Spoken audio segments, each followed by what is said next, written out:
Lalu juga lalu juga ada di sini ada Mas Rangga, Mas Haikal dan juga Mas Juan. Oke, teman-teman, sebelum kita lanjut ke sesi berikutnya atau agenda selanjutnya, mungkin boleh silakan isi dulu absensi terlebih dahulu ya untuk teman-teman yang sudah join di link yang sudah saya bagikan di kolom chat. Boleh sambil diisi dulu ya teman-temannya sambil on cam dulu nih yang bisa on cam di sini ada sudah ada siapa aja nih? Ada Mas Taufik. Halo Mas Taufik, sudah sampai rumah Mas? Oke, mungkin masih di jalan ya Mas Taufik ya. Di sini ada Mbak Sumiati juga. Mbak Sumi bisa on cam. Oke, lalu ada Mas Ma'ruf, ada Mas Sultan, ada Mas Wawan. Lalu ada Mas Khairian, Mas Juan. Mas Juan deploynya aman Mas Juan? Katanya mau ada deploy ya malam ini. Oke, ada Mas Glenn juga, ada Mas Fala. Oke, teman-teman boleh ya silakan sambil diisi dulu untuk absensinya. Dan juga silakan sesuaikan virtual background-nya dengan yang sudah dibagikan di WhatsApp group dan juga di kolom room chat Zoom ini. Masuk ke acara selanjutnya, yaitu kita kenalan dulu nih gitu ya teman-teman sama trainer kita pada malam hari ini kan konon katanya tak kenal maka tak sayang gitu ya. Kita langsung kenalan dulu saja dengan Bu Riksa gitu ya. Ini sini juga sudah join nih Bu Riksa ya. Malam Bu Ica. Malam, malam Mbak Dila. Oke, Depok aman ya Bu ya. Macet Tadi setelah hujan. macet setelah hujan selalu ya Bu ya. Oke. Betul. Nah ini teman-temannya kita kenalan dulu sama Bu Ica atau Bu Riksa Hastuti yang biasa dipanggilnya Bu Ica. Beliau merupakan lulusan dari Universitas Pajajaran, jurusan psikologi di tahun 2007. Berikut adalah karir history gitu ya dari Bu Ica sendiri. Yang pertama ada pernah menjadi education consultant di People Power Consulting tahun 2005 sampai dengan 2010. Lalu menjadi recruitment officer di PT Perdana Perkasa Elastindo di tahun 2007 hingga 2009 dan sebagai recruitment dan assessment manager di PT Access Mitra Utama sejak 2010 hingga 2019.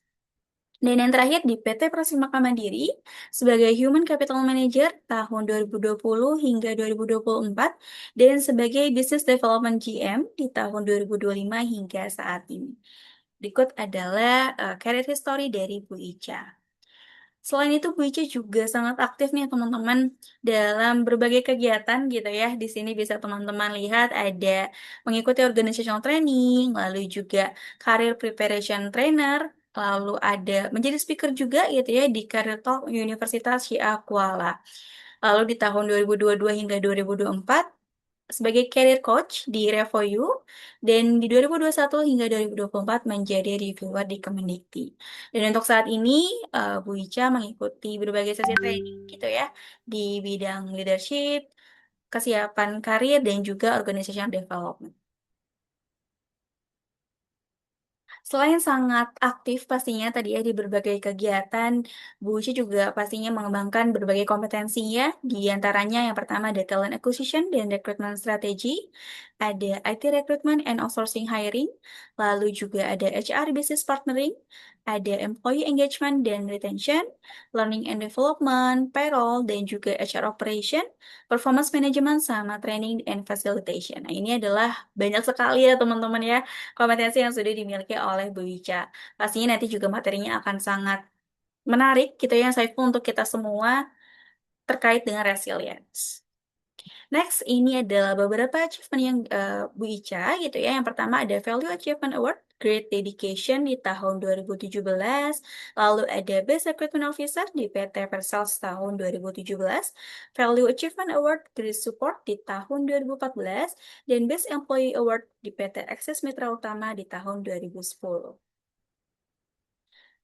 Selain itu, Bu Ica juga aktif nih teman-teman mengikuti sertifikasi dan juga berbagai training gitu. Selain tadi menjadi reviewer, juga jadi speaker, Bu Ica juga mengikuti berbagai sertifikasi dan training. Yang terakhir diikuti adalah BNSP Human Resource Manager Certification dan juga Certified Professional Human Resource di tahun 2021. Oke, teman-teman, sekian kenalan singkat kita gitu ya sama Bu Ica selaku pemateri kita pada hari ini. Yang pastinya teman-teman mungkin semoga lebih kenal gitu ya. Kalau misalkan teman-teman main-main ke kantor Prosimaka nanti mungkin bisa ketemu gitu ya sama Bu Riksa gitu. Nah, kita langsung lanjut saja teman-teman ke acara inti kita ya Bu Riksa ya, yaitu pemaparan materi mengenai The Psychology of Workplace Resilience. Kepada Bu Ica dipersilakan. Oke, baik. Terima kasih Mbak Dila. Ini lengkap banget nih profilnya dibacakan gitu ya. Intinya mungkin usia saya lebih tua dibanding teman-teman gitu ya. Ya, jadi di malam hari ini kita akan lebih banyak sharing. Jadi mungkin nggak satu arah gitu ya, karena sekali lagi memang ini temanya psikologi banget sesuai dengan background kuliah saya, kemudian pengalaman selama memang handle HR sampai dengan saat ini yang masih aktif gitu ya, walaupun di Prosik Maka sendiri fokus ke bisnis, tapi di luar saya masih aktif juga sebagai karir coaching, di mana memang secara sisi psikologis dan sebagainya ini bisa saling sama-sama kita share seperti itu. Oke, saya langsung share screen saja ya. Untuk Boleh, Bu suara saya Ica. cukup clear ya, Mbak Dila. Di saya clear, di teman-teman aman ya harusnya ya? Aman, oke. Aman, Bu Ica. Oke, sip, sudah terlihat teman-teman. Sudah, Bu, aman. Sudah ya, oke. Ya, malam ini berat atau enggak, kelihatannya berat, tapi sebetulnya ini menjadi eh, pengalaman atau hal yang sebetulnya teman-teman alami gitu ya seharian, apalagi kita bicara di sini dalam lingkup dunia kerja gitu ya, atau ya 8 jam kita berada di tempat tersebut gitu ya. Kadang-kadang pulang ke rumah tuh ya cuma numpang tidur, besoknya udah harus ke sana gitu ya. Oke, di sini kita interaktif aja, jadi nggak satu arah ya, karena kalau satu arah kayaknya ngantuk banget. Nanti mungkin ada beberapa komentar-komentar juga saya baca, jadi silakan teman-teman nggak harus nunggu sesi untuk Q&A, tapi kalau teman-teman mau ada komentar atau pertanyaan, boleh aja nanti dari Mbak Dila juga boleh ya Mbak, kalau misalnya di pertengahan materi bisa langsung info ada pertanyaan atau apapun seperti itu. Oke, bentar ini screeningnya ketutup nggak sih screennya? Nggak ya, Enggak, Bu, aman. aman ya. Oke, sip, sudah kelihatan. Mari kita ukur berapa energi level kita hari ini di jam ini. Boleh komen dalam skala 1 sampai 10. Satu sudah pasti sangat low. Mohon maaf tidak ada nol di sini. Karena kalau nol otomatis teman-teman nggak ada di sini gitu ya. Oke, boleh tuliskan di kolom chat teman-teman berapa energi level teman-teman malam ini. Silakan dimulai dari sekarang. Bebas ya, di sini nggak mempengaruhi penilaian dari Mbak Dila nih sebagai tim HR. Nggak, aman, aman. Ini Oke, kita sesi boleh-boleh. training khusus ya, Bu ya. Betul, kita sharing aja, santai aja sih. Jadi kita kayak ngobrol. Oke, mari kita pantau. Oke, sudah ada beberapa yang jawab nih, Bu Ica. Mas Juan 6, Mas Haikal 5. Oke, mantap. Ada yang 10. Ya, yang belum silakan masih ditunggu. Woodwi 4. Oke, Mas Ma'ruf. Oke, saya mau tanya Mas Ma'ruf boleh? Mas Ma'ruf jangan merasa terintimidasi nih ya. Saya coba tanya. Sekali lagi nih, kita sharing aja. Mas Ma'ruf bisa eh, berbicara nggak?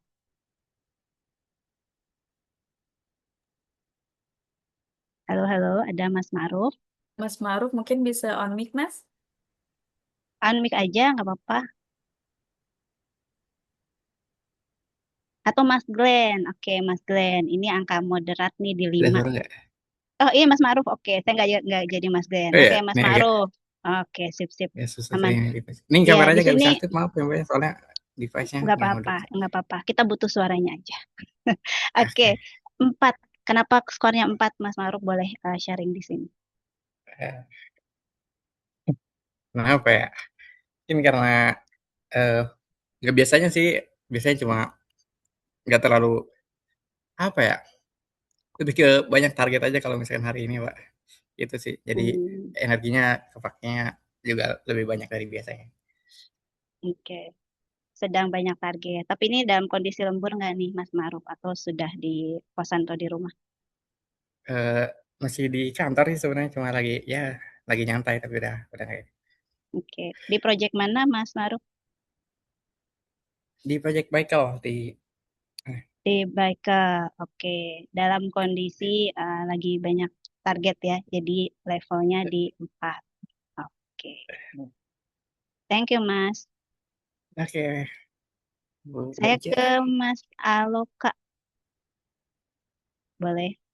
Halo, Mas Aloka. Bisa on mic-nya? Adakah Mas Aloka?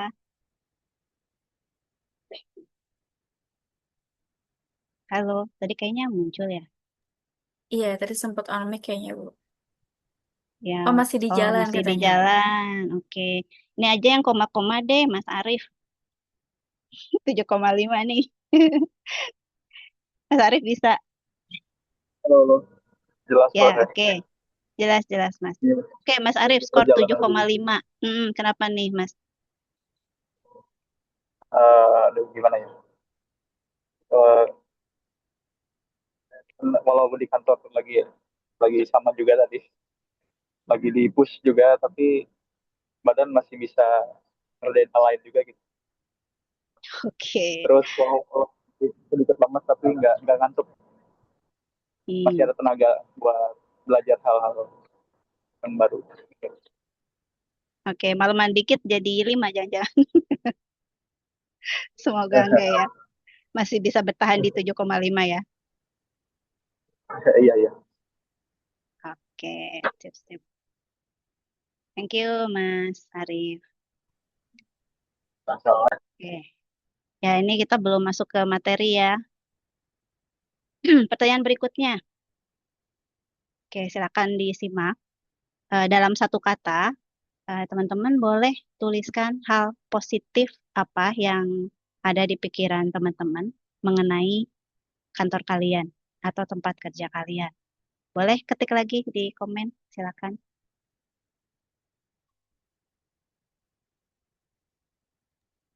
Ya, boleh teman-teman. Sambil diketik di kolom chat ya. Satu kata Ya, positif ya, Bu Ica ya. betul. Misalnya, atasannya keren atau eh, load kerjanya sedikit gitu. Itu bisa jadi positif juga ya untuk kita. Oke nih, Mas Arief udah ada kolaboratif, Kolaboratif. pengalaman. Oke. Oke.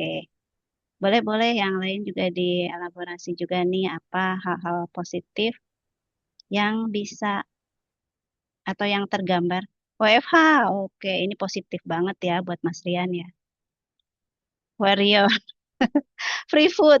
Free food. Warrior ini apa nih Mas Glenn? Kan nggak bersuara, boleh di chat ya Mas Glenn. Ini penasaran aja sih. Green flag, oke. Mas Ferdiani di mana nih Mbak Dila? Di Bank BSI, Bu. Project Bank BSI. Oke, bukan karena logonya hijau ya. Jadi green ya, Bu ya. Green flag, oke. Sip, sip, sip. Oke, kalau ada teman-teman yang masih mau komen boleh. Silakan dari teman-teman oh perjuangan. Oke keren. Tapi itu positif ya, pakai menyala juga nih, Mas. Oke, kita quick aja ke next slide. Nah, oke, silakan. Kalau tadi positif, ini saat ini negatifnya. Silakan dikeluarkan, dicurcolkan di komen. Silakan sebebas-bebasnya. Nggak harus satu. Silakan dikeluarkan. Apa hal negatif yang ada di kantor teman-teman di project. Ini bukan gibahin atasan ya atau gibahin project ya. Sekali lagi saat ini atau malam ini konteks kita adalah memang resilience di dunia kerja. Silakan teman-teman bisa langsung komen. Oke, kalau tadi kata-kata positif mungkin sekarang lebih ke negatifnya gitu ya, Bu ya. Apa nih Ya, teman-teman? betul. Kayaknya belum terfikirkan nih, Bu. Positif Wah, semua luar kayaknya, Bu. biasa ya. Ini berarti kayaknya nggak usah kasih materi. Wih, mantap, belum Wih, ada yang Masya negatif. Wah, Allah. alhamdulillah. Atau yang kurang menyenangkan, atau yang kayaknya kurang sreg, atau yang bikin males ke kantor. Wah, seriusan Wih, ini nothing. nothing. Oh, Masya Allah banget Ibu Ica nih. Hmm, Teman-teman yang lain oke, mungkin yang baru lot dua. ini ya Bu ya, atau yang lotnya lagi banyak mungkin ya Bu. Ya, boleh, boleh ya. Nggak berarti nulisin, aduh atasanku galak, wah nanti jadi penilaiannya kurang bagus gitu. Enggak, bebas aja. Nah, kenapa penting? Karena kita harus assess ini dulu di depan gitu ya. Hal-hal positif, hal-hal negatif yang kita sendiri bisa eh, sensing, kodenya banyak banget. Oke, oke. Kita bisa sensing di depan environment seperti apa yang kita hadapi gitu. Karena itu juga mempengaruhi bagaimana kita harus memunculkan resiliensi di diri kita gitu ya. Oke, ada lagi untuk teman-teman yang lain juga boleh. Oke, ya lebih banyak atau lebih mudah untuk melihat hal positif atau negatif di lingkungan kerja kita itu juga beda-beda ya, karena sekali lagi pengalamannya subjektif. Oke, terkadang tas yang didelegasi tidak dijelaskan dengan detail. Ini karena kebetulan teman-teman di sini juga teknikal banget ya. Jadi memang banyak hal-hal negatifnya seputar di software dev, itu namanya software development. Oke,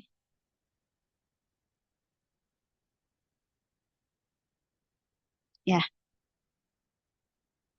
kaitannya seperti apa gitu ya? Ya ini teman-teman sudah paham lah ya bahwa dunia kerja kita atau lingkungan kerja kita berubah gitu ya. Untuk teman-teman yang saat ini usianya di atas 35 tahun, ini mungkin masih mengalami situasi eh, tradisional work environment gitu ya, yang memang masih konven, masih bekerja ya di suatu space yang memang clear, cakupan kerjaannya juga clear, jam kerjanya juga clear gitu ya. Kemudian arahan juga clear gitu sehingga kita sudah bisa memisahkan ya udah di kantor kita kerja tapi di luar itu sudah tidak bekerja gitu. Nah, sedangkan yang kita hadapi saat ini ya ini adalah hal-hal yang memang sudah kita alami setiap hari gitu ya, apalagi start dari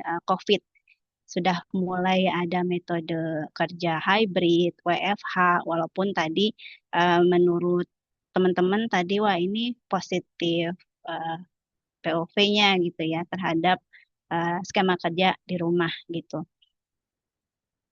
Jadi tidak terikat dari lokasi. Kemudian penggunaan AI, nah semakin lama ini semakin memudahkan, tapi semakin banyak juga kita konsumsi sesuatu yang sebetulnya tidak esensial untuk diri kita.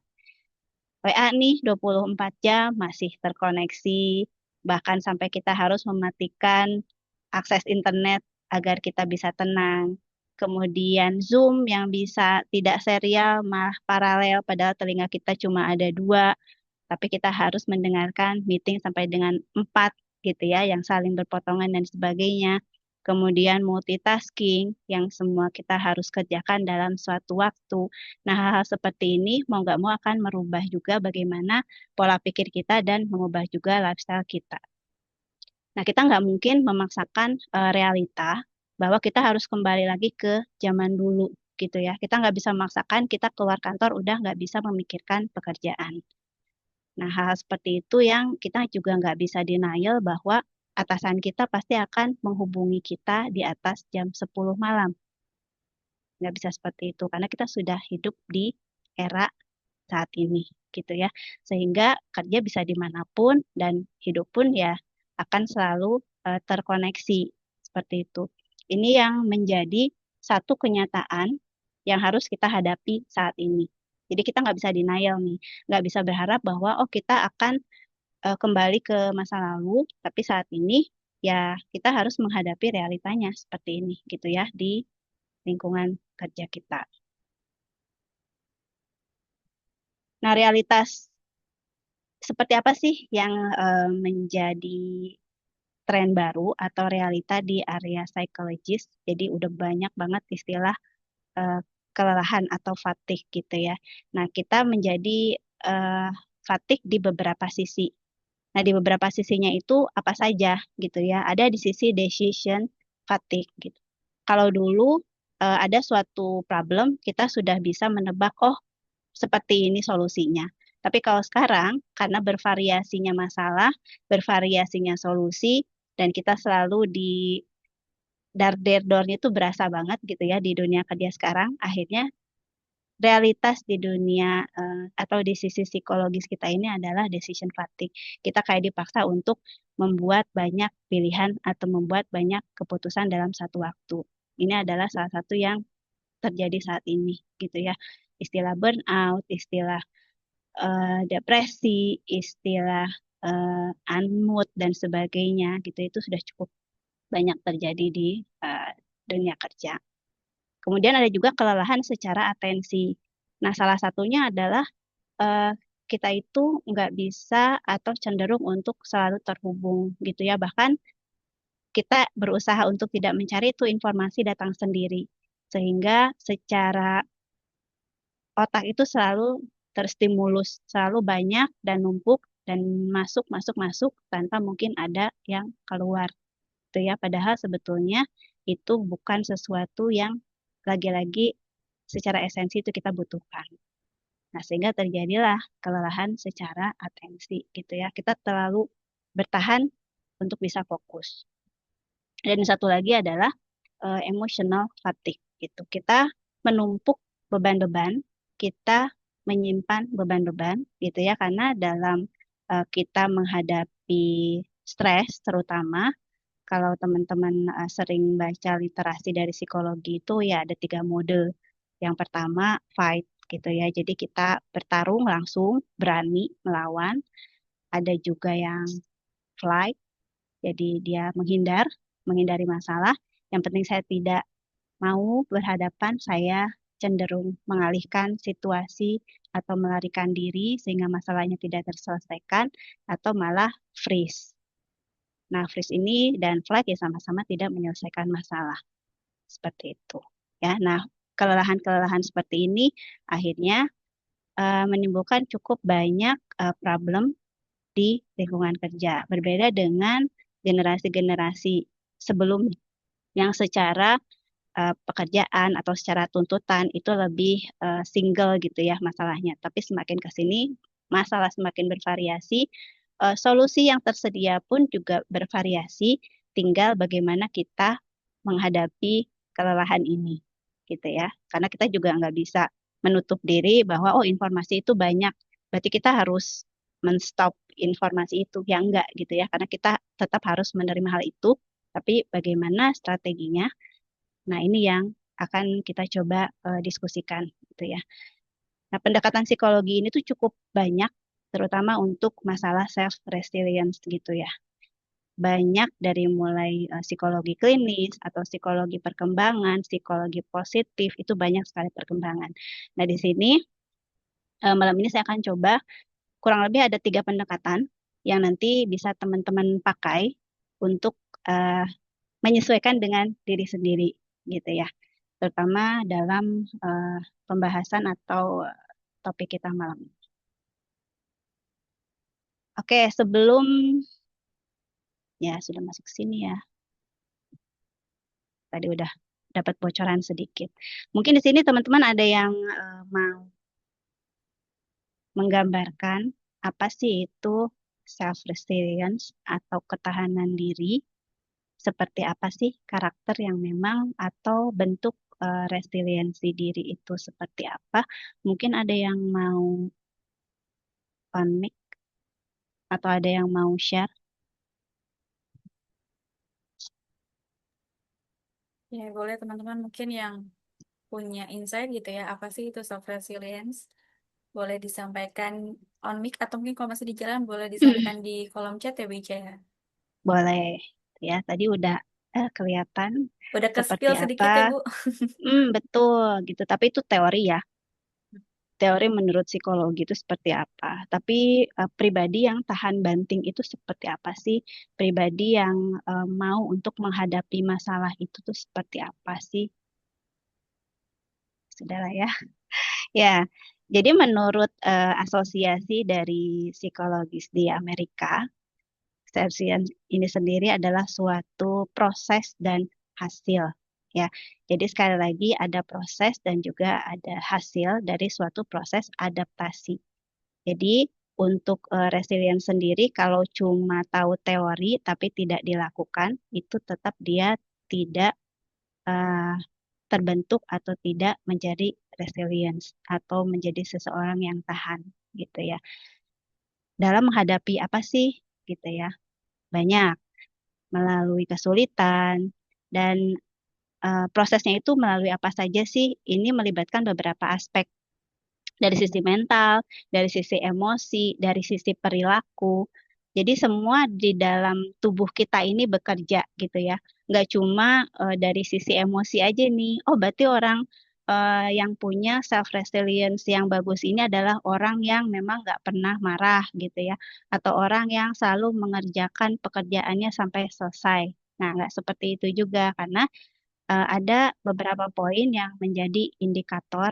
Salah satunya bagaimana mental dia bisa beradaptasi, emosional dia bisa beradaptasi, termasuk perilakunya dia juga bisa beradaptasi gitu ya. Jadi nggak cuma dari sisi pikiran doang, terus meditasi, healing selesai, oh aku resilience, nggak seperti itu gitu ya. Karena hanya mengalihkan emosi saja atau hanya melarikan diri dari suatu permasalahan atau misalnya amarah atasan, ya itu juga bukan menjadi resilience gitu ya. Jadi banyak aspek yang perlu kita lihat lagi sehingga kita bisa dinyatakan resilient. Nah, ini sudah jelas bahwa resilience sendiri adalah kompetensi, ya. Kenapa sih kompetensi? Karena ke depannya orang-orang yang memiliki self resilience ini yang bisa sukses. Banyak yang pintar, misalnya jurusan dari kampus terkemuka dan sebagainya, tapi pada saat masuk ke dunia kerja dia merasa stressful, sehingga pengalaman-pengalaman kita yang nanti saya akan jelaskan di slide berikutnya itu juga mempengaruhi bagaimana kita bisa menghadapi situasi sulit gitu. Nah, apa saja sih yang perlu diperhatikan? Ya, jadi dalam membentuk ketahanan diri kita itu, setiap orang bisa memiliki toleransi yang berbeda-beda. Ya, ini yang dimaksud dari tingkat kesulitan atau tantangan yang dihadapi. Mungkin antara si A dan B. Si A diomelin sama bosnya depan semua orang gitu ya. Terus dia ngerasa, aduh, gue susah banget, kok kayaknya gue pengen mati gitu ya. Itu sisi A. Tapi menurut si B, ya gitu doang. Nah itu hal-hal yang bisa menjadi perbedaan eh, POV gitu ya. Karena tingkat kesulitan ini bisa menjadi pemahaman yang berbeda-beda juga. Menurut ini masalah besar, menurut yang si B itu bukan masalah besar. Apakah itu masalah? Apakah si B harus menjadi A atau A harus menjadi B? Ya enggak gitu. Karena sekali lagi baik A ataupun B dia tetap harus melakukan suatu coping atau cara bagaimana saya bisa menghadapi situasi di mana atasan saya ngomelin saya gitu. Ya. Jadi perlu teman-teman pahami itu tidak perlu menyamakan posisi kamu dengan posisi saya. Tapi bagaimana saya bisa mengatasi permasalahan itu sesuai dengan kapasitas diri kita. Tapi goals-nya sama. Goals-nya apa? Masukan dari atasan itu bisa diatasi, emosi kita bisa rilis. Nah, itu adalah goals utamanya. Ya. Kemudian yang kedua adalah tingkat dari tanggung jawab yang kita hadapi. Semakin tinggi tanggung jawab atau semakin tinggi resiko kita, berarti kita harus menumbuhkan resiliensi lebih dibanding hanya tanggung jawab yang kecil. Ya, jadi sama aja. Ini nyedot baterainya cuma 5%, yang ini nyedot baterainya 80%. Nah, ini kita harus bisa assess diri kita sendiri gitu ya. Itu yang nanti juga akan saya jelaskan. Kemudian, teman-teman juga harus tahu di sini apa sih kemampuan yang harus saya punya untuk bisa survive gitu ya. Misalnya tadi atasan saya ngomelin saya.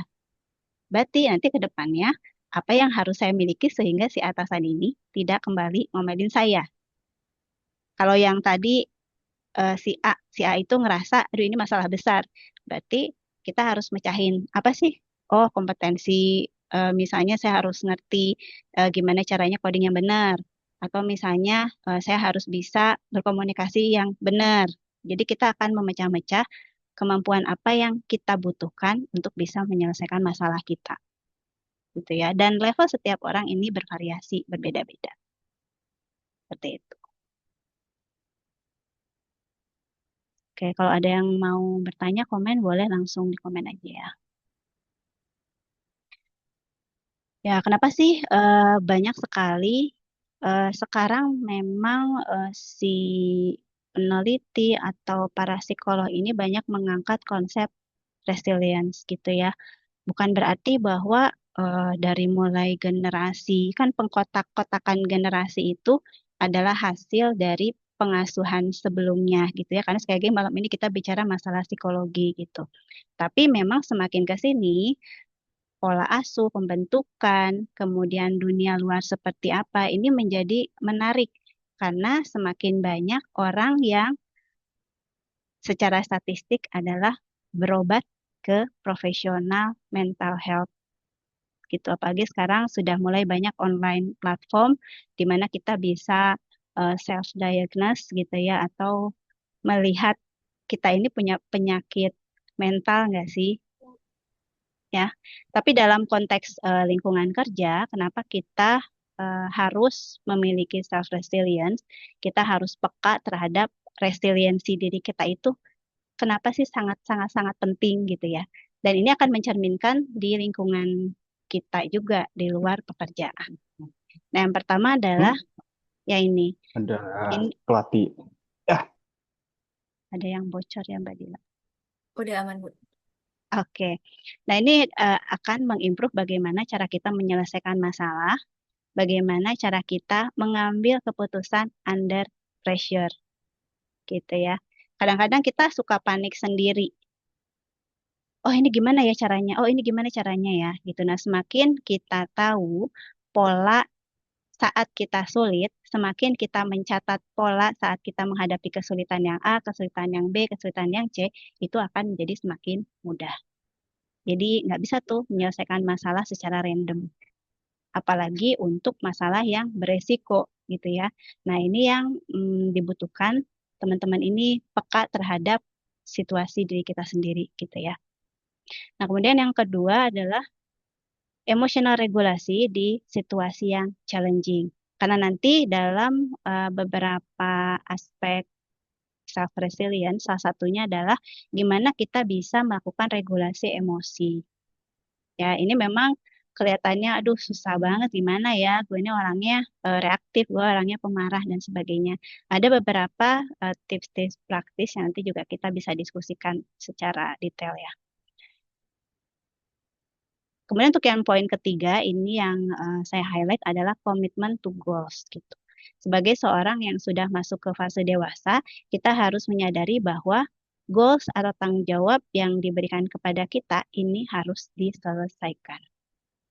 Ya, di garis bawahi harus diselesaikan. Jadi sudah tidak ada lagi, oh saya nggak mau malas ngerjain. Ya. Nah, seperti itu yang uh, memang berat, tapi untuk membentuk self resilience ya harus seperti itu gitu ya. Tinggal bagaimana nih strateginya. Dan dengan kita semakin tahu pola kita dalam menghadapi situasi sulit, kita semakin tahu dan semakin belajar dan nanti akhirnya kita juga bisa bertumbuh. Setelah bertumbuh tentu nanti secara long term kita juga akan sangat terbantu. Jadi udah nggak ada lagi panic attack, udah nggak ada lagi situasi yang eh, mungkin ada ya di luar kendali kita. Tapi kita sudah tahu di level mana atau apa saja yang harus kita miliki gitu, senjata kita tuh apa aja ya. Nah, ini sangat-sangat penting yang nanti teman-teman juga bisa merasakan manfaatnya setelah merasakan hal itu bahwa oh begini loh yang harus aku susun untuk menjadi self resilience itu ya. Oke. Wah, pertanyaan lagi nih ya. Kalau tadi kita sudah menyampaikan skala energi. Tadi teman-teman sudah tahu apa artinya self-resilience, bagaimana ketangguhan kita, bagaimana adaptasi kita terhadap kesulitan, apakah kita berani menghadapi, apakah kita malah nge-freeze, apakah kita malah pergi gitu ya. Boleh di-share komen lagi skala 1 sampai 10. Saat ini teman-teman merasa diri teman-teman sudah memiliki nilai self-resilience itu di angka berapa? Terhadap tantangan, terhadap pressure, terhadap perubahan, boleh silakan di komen. 1 sampai dengan 10. 10 ini yang udah tinggi gitu ya Bu Ica ya, self resilience ya Bu. Betul. Saya mau diinjak-injak sama si bos saya sudah pernah dan saya bisa melampaui itu. Itu level 10, Madila. Oke, Dan udah kebal ya Bu. malamnya saya nggak kepikiran. Atau Hmm, misalnya skala 1 tuh kayak, aduh, minggu malam tuh berasa Senin bocor gitu ya. Kok kayaknya denger notif WA tuh udah, gitu ya. Oke, sudah ada Oke, 4 udah ada yang jawab nih komen. Bu Ica. Oke, 6, 8, 6. Ayo, ditunggu sampai berapa nih? 33, boleh sampai 20 orang. Mantap, 8,5. Ini bukan masalah lelang ini ya, bukan masalah lelang skor ya. Aku saat ini Sesuai dua, ini ya Bu. nggak apa-apa, nggak apa-apa. Di sini Hmm, nggak ada label self resilience-nya 2 gitu. Enggak ya. Jadi kita biar sama-sama belajar. Oke, 8, 7.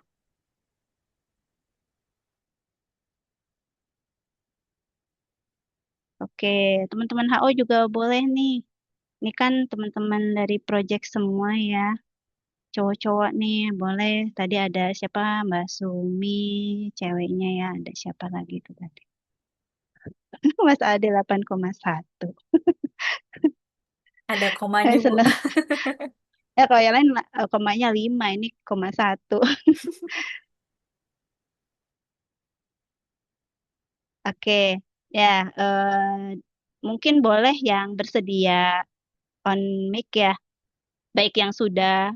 Mas Aldi kenapa turun tuh 8,5 jadi 8,1? Mas Aldi deh boleh kalau bisa on mic Mas. Prosik halo Mbak. Oh oke, prosik maka tuh Mbak Dila. Halo, siapa itu? Oh, tadi Mas Rafli kah?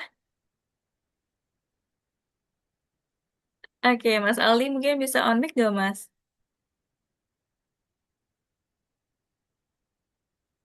Mas Aldi bisa. Atau mungkin yang lain boleh. Ada yang Mas Ibnu, bersedia mungkin ada teman-teman. Mas Rida, Mas Ferdian, Mas Rafli, Mas Glenn, Mas Ma'ruf lagi boleh.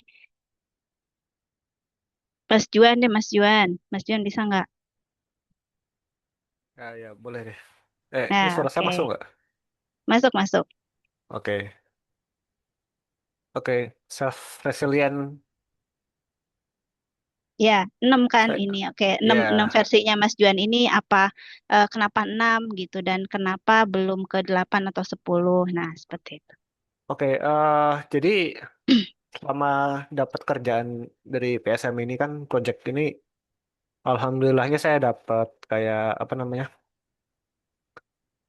user-user yang mengayomi lah, kayak bantu gitu.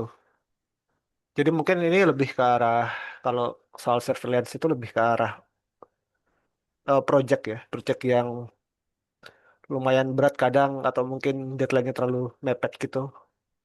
Nah, bagi saya itu propernya di 6 karena hal berat yang saya jalani sekarang baru sebatas project aja. Belum sampai hal beratnya belum ada kayak hubungan antar manusianya gitu lah. Oke, Yang membebankan di pikiran gitu. technical matter lah ya. Yes, technical Masih matter. seputar. Oke. Jangan sampai ada masalah personal ya. Ya, Yang jangan menambah. sampai. Jangan sampai. Oke, masih sehat ya secara mental ya. Ya, sehat. Ya kayak saya berusaha bisa mungkin apa itu ya. Jadi kayak bener-bener kalau udah selesai kerjaan sampai kos, ya udah itu biarkan aja laptopnya, tinggalkan, buka lagi pada besok paginya gitu. Ya, oke, ada break dulu ya. Oke, oke, thank you, Mas Juan.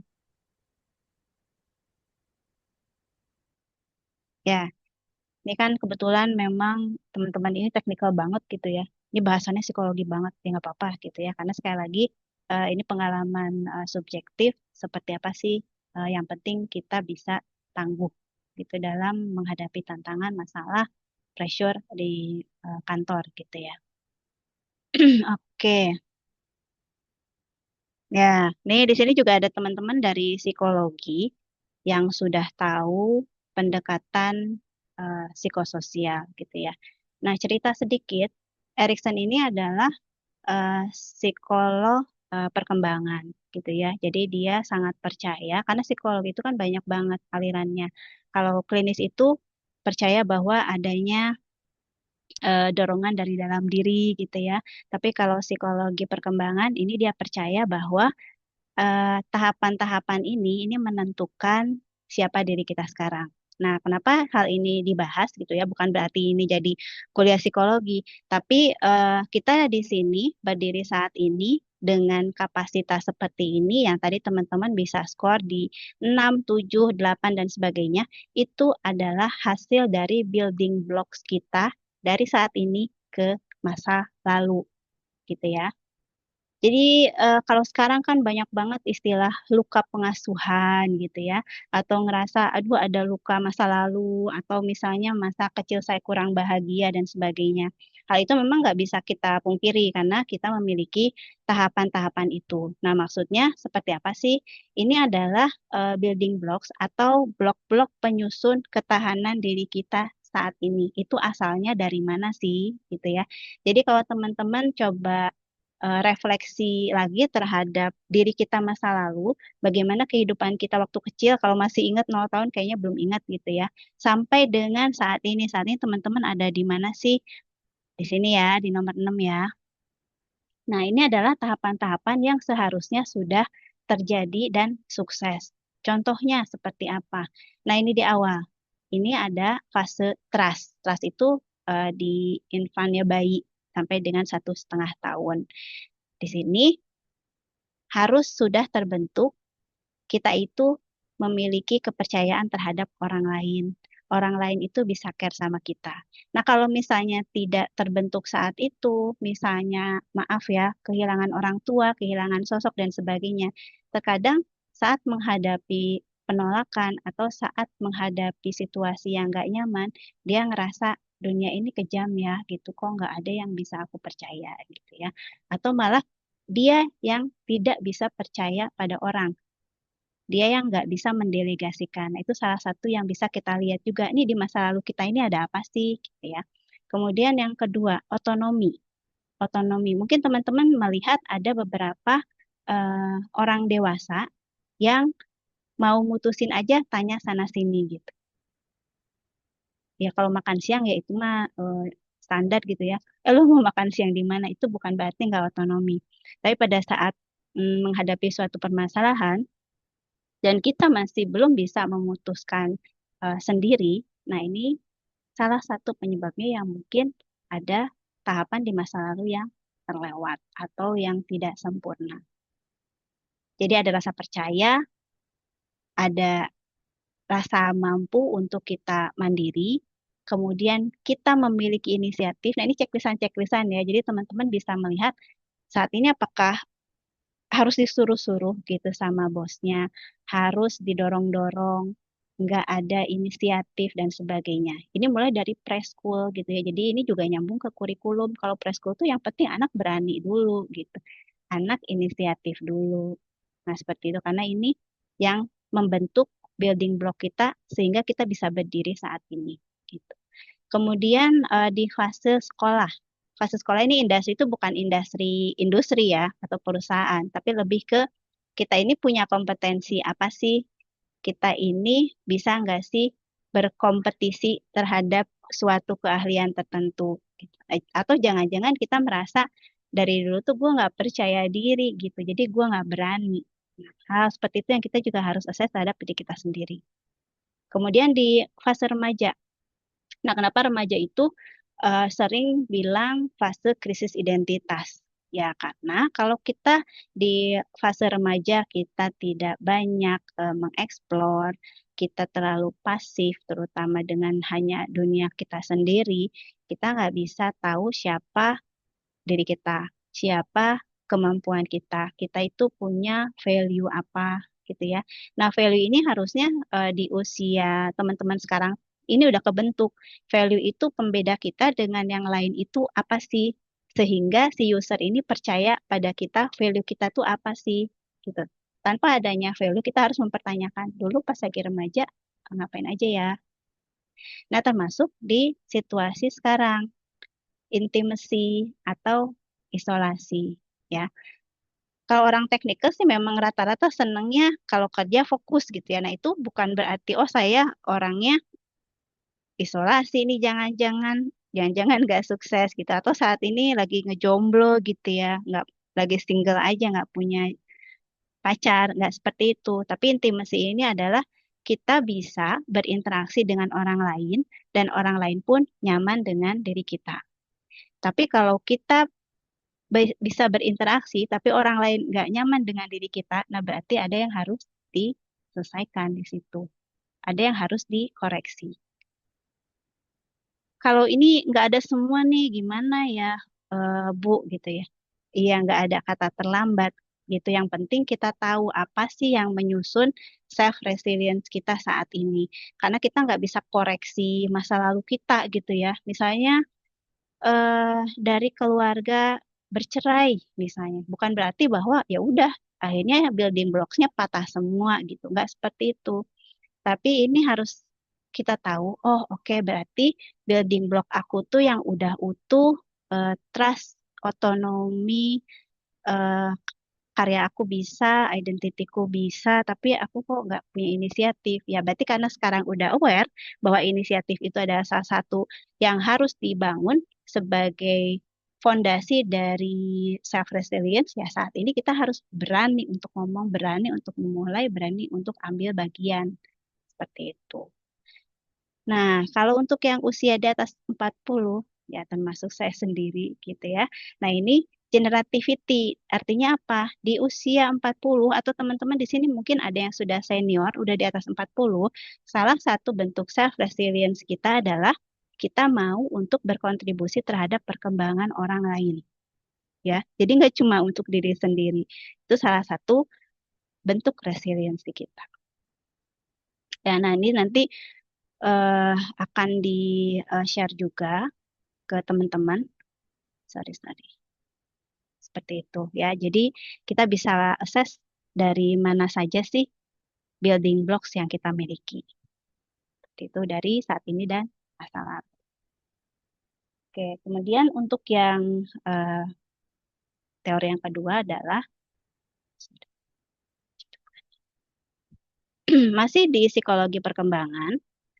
Jadi ada psikolog perkembangan ini namanya Edith Henderson Grothberg ya. Jadi dia memang meneliti khusus terhadap resiliensi diri.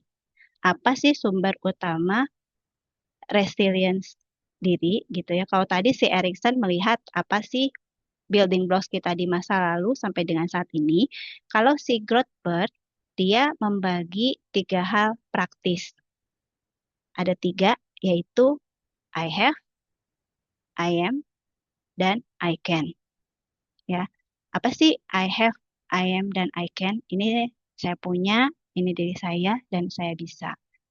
Nah, secara umum adalah kita tidak bisa berdiri sendiri untuk menumbuhkan resilience tanpa kehilangan salah satunya. Jadi harus ada yang muncul. Nggak bisa cuma I am dan I can aja. Gitu, tapi secara lingkungan pun kita harus punya.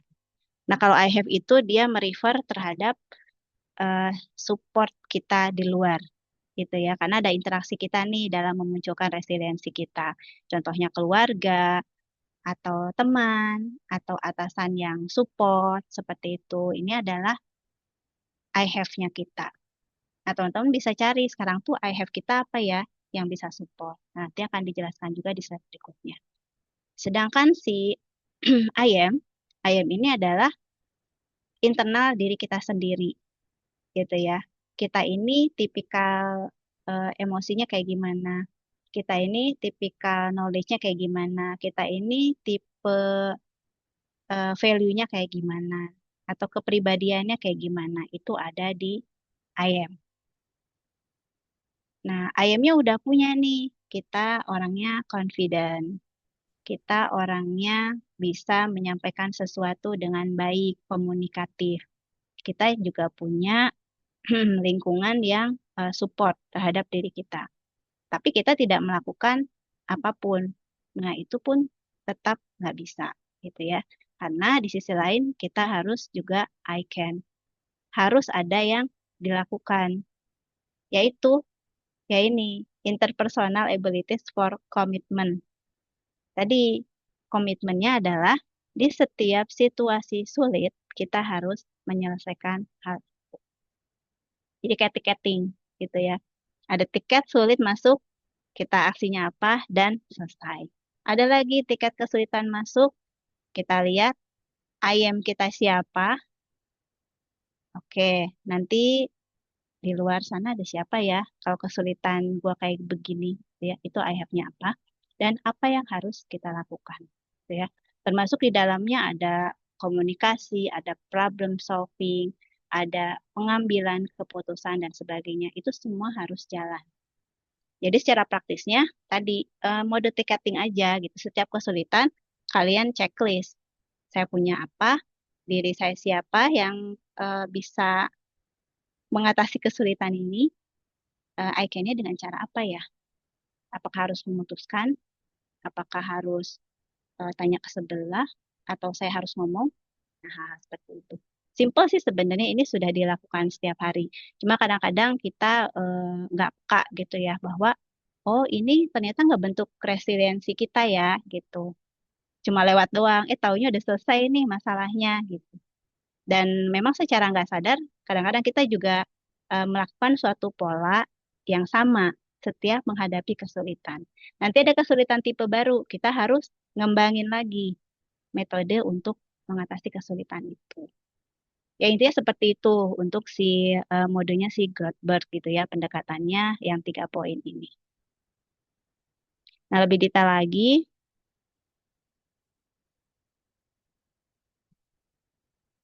seperti ini ya. Jadi I have ini secara konteksnya adalah support eksternal yang kita miliki. Teman-teman bisa cek ada siapa saja di situ.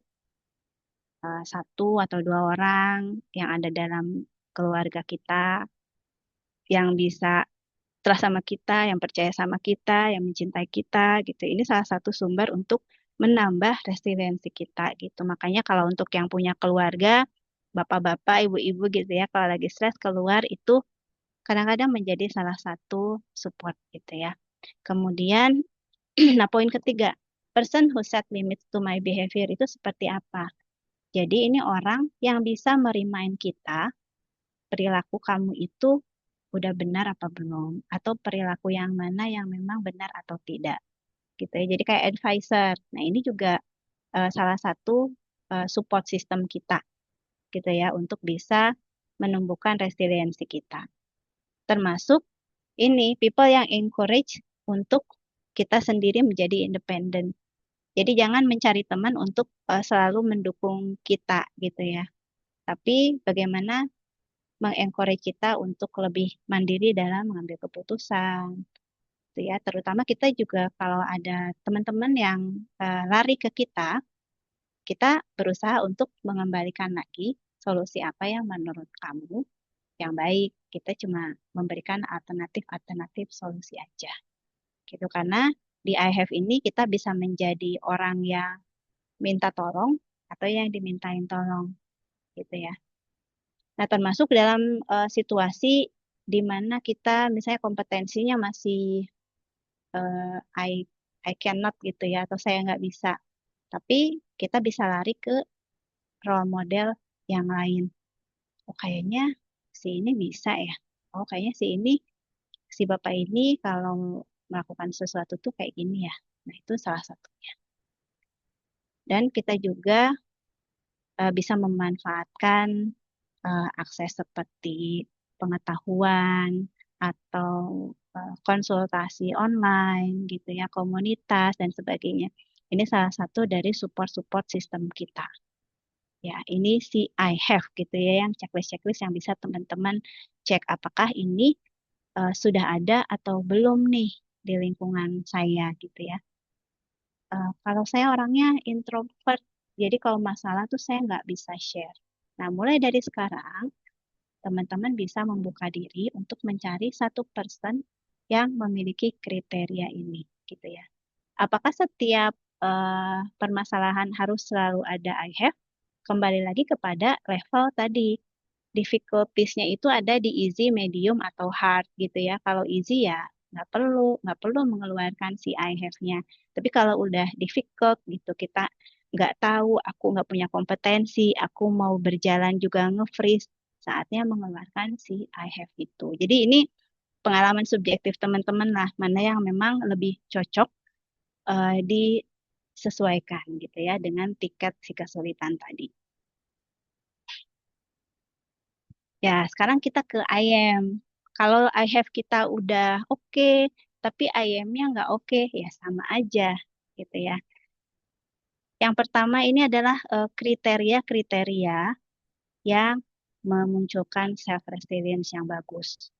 Kenapa kok ini positif semua? Apakah kita nggak boleh menjadi bad guy atau sebagainya gitu ya?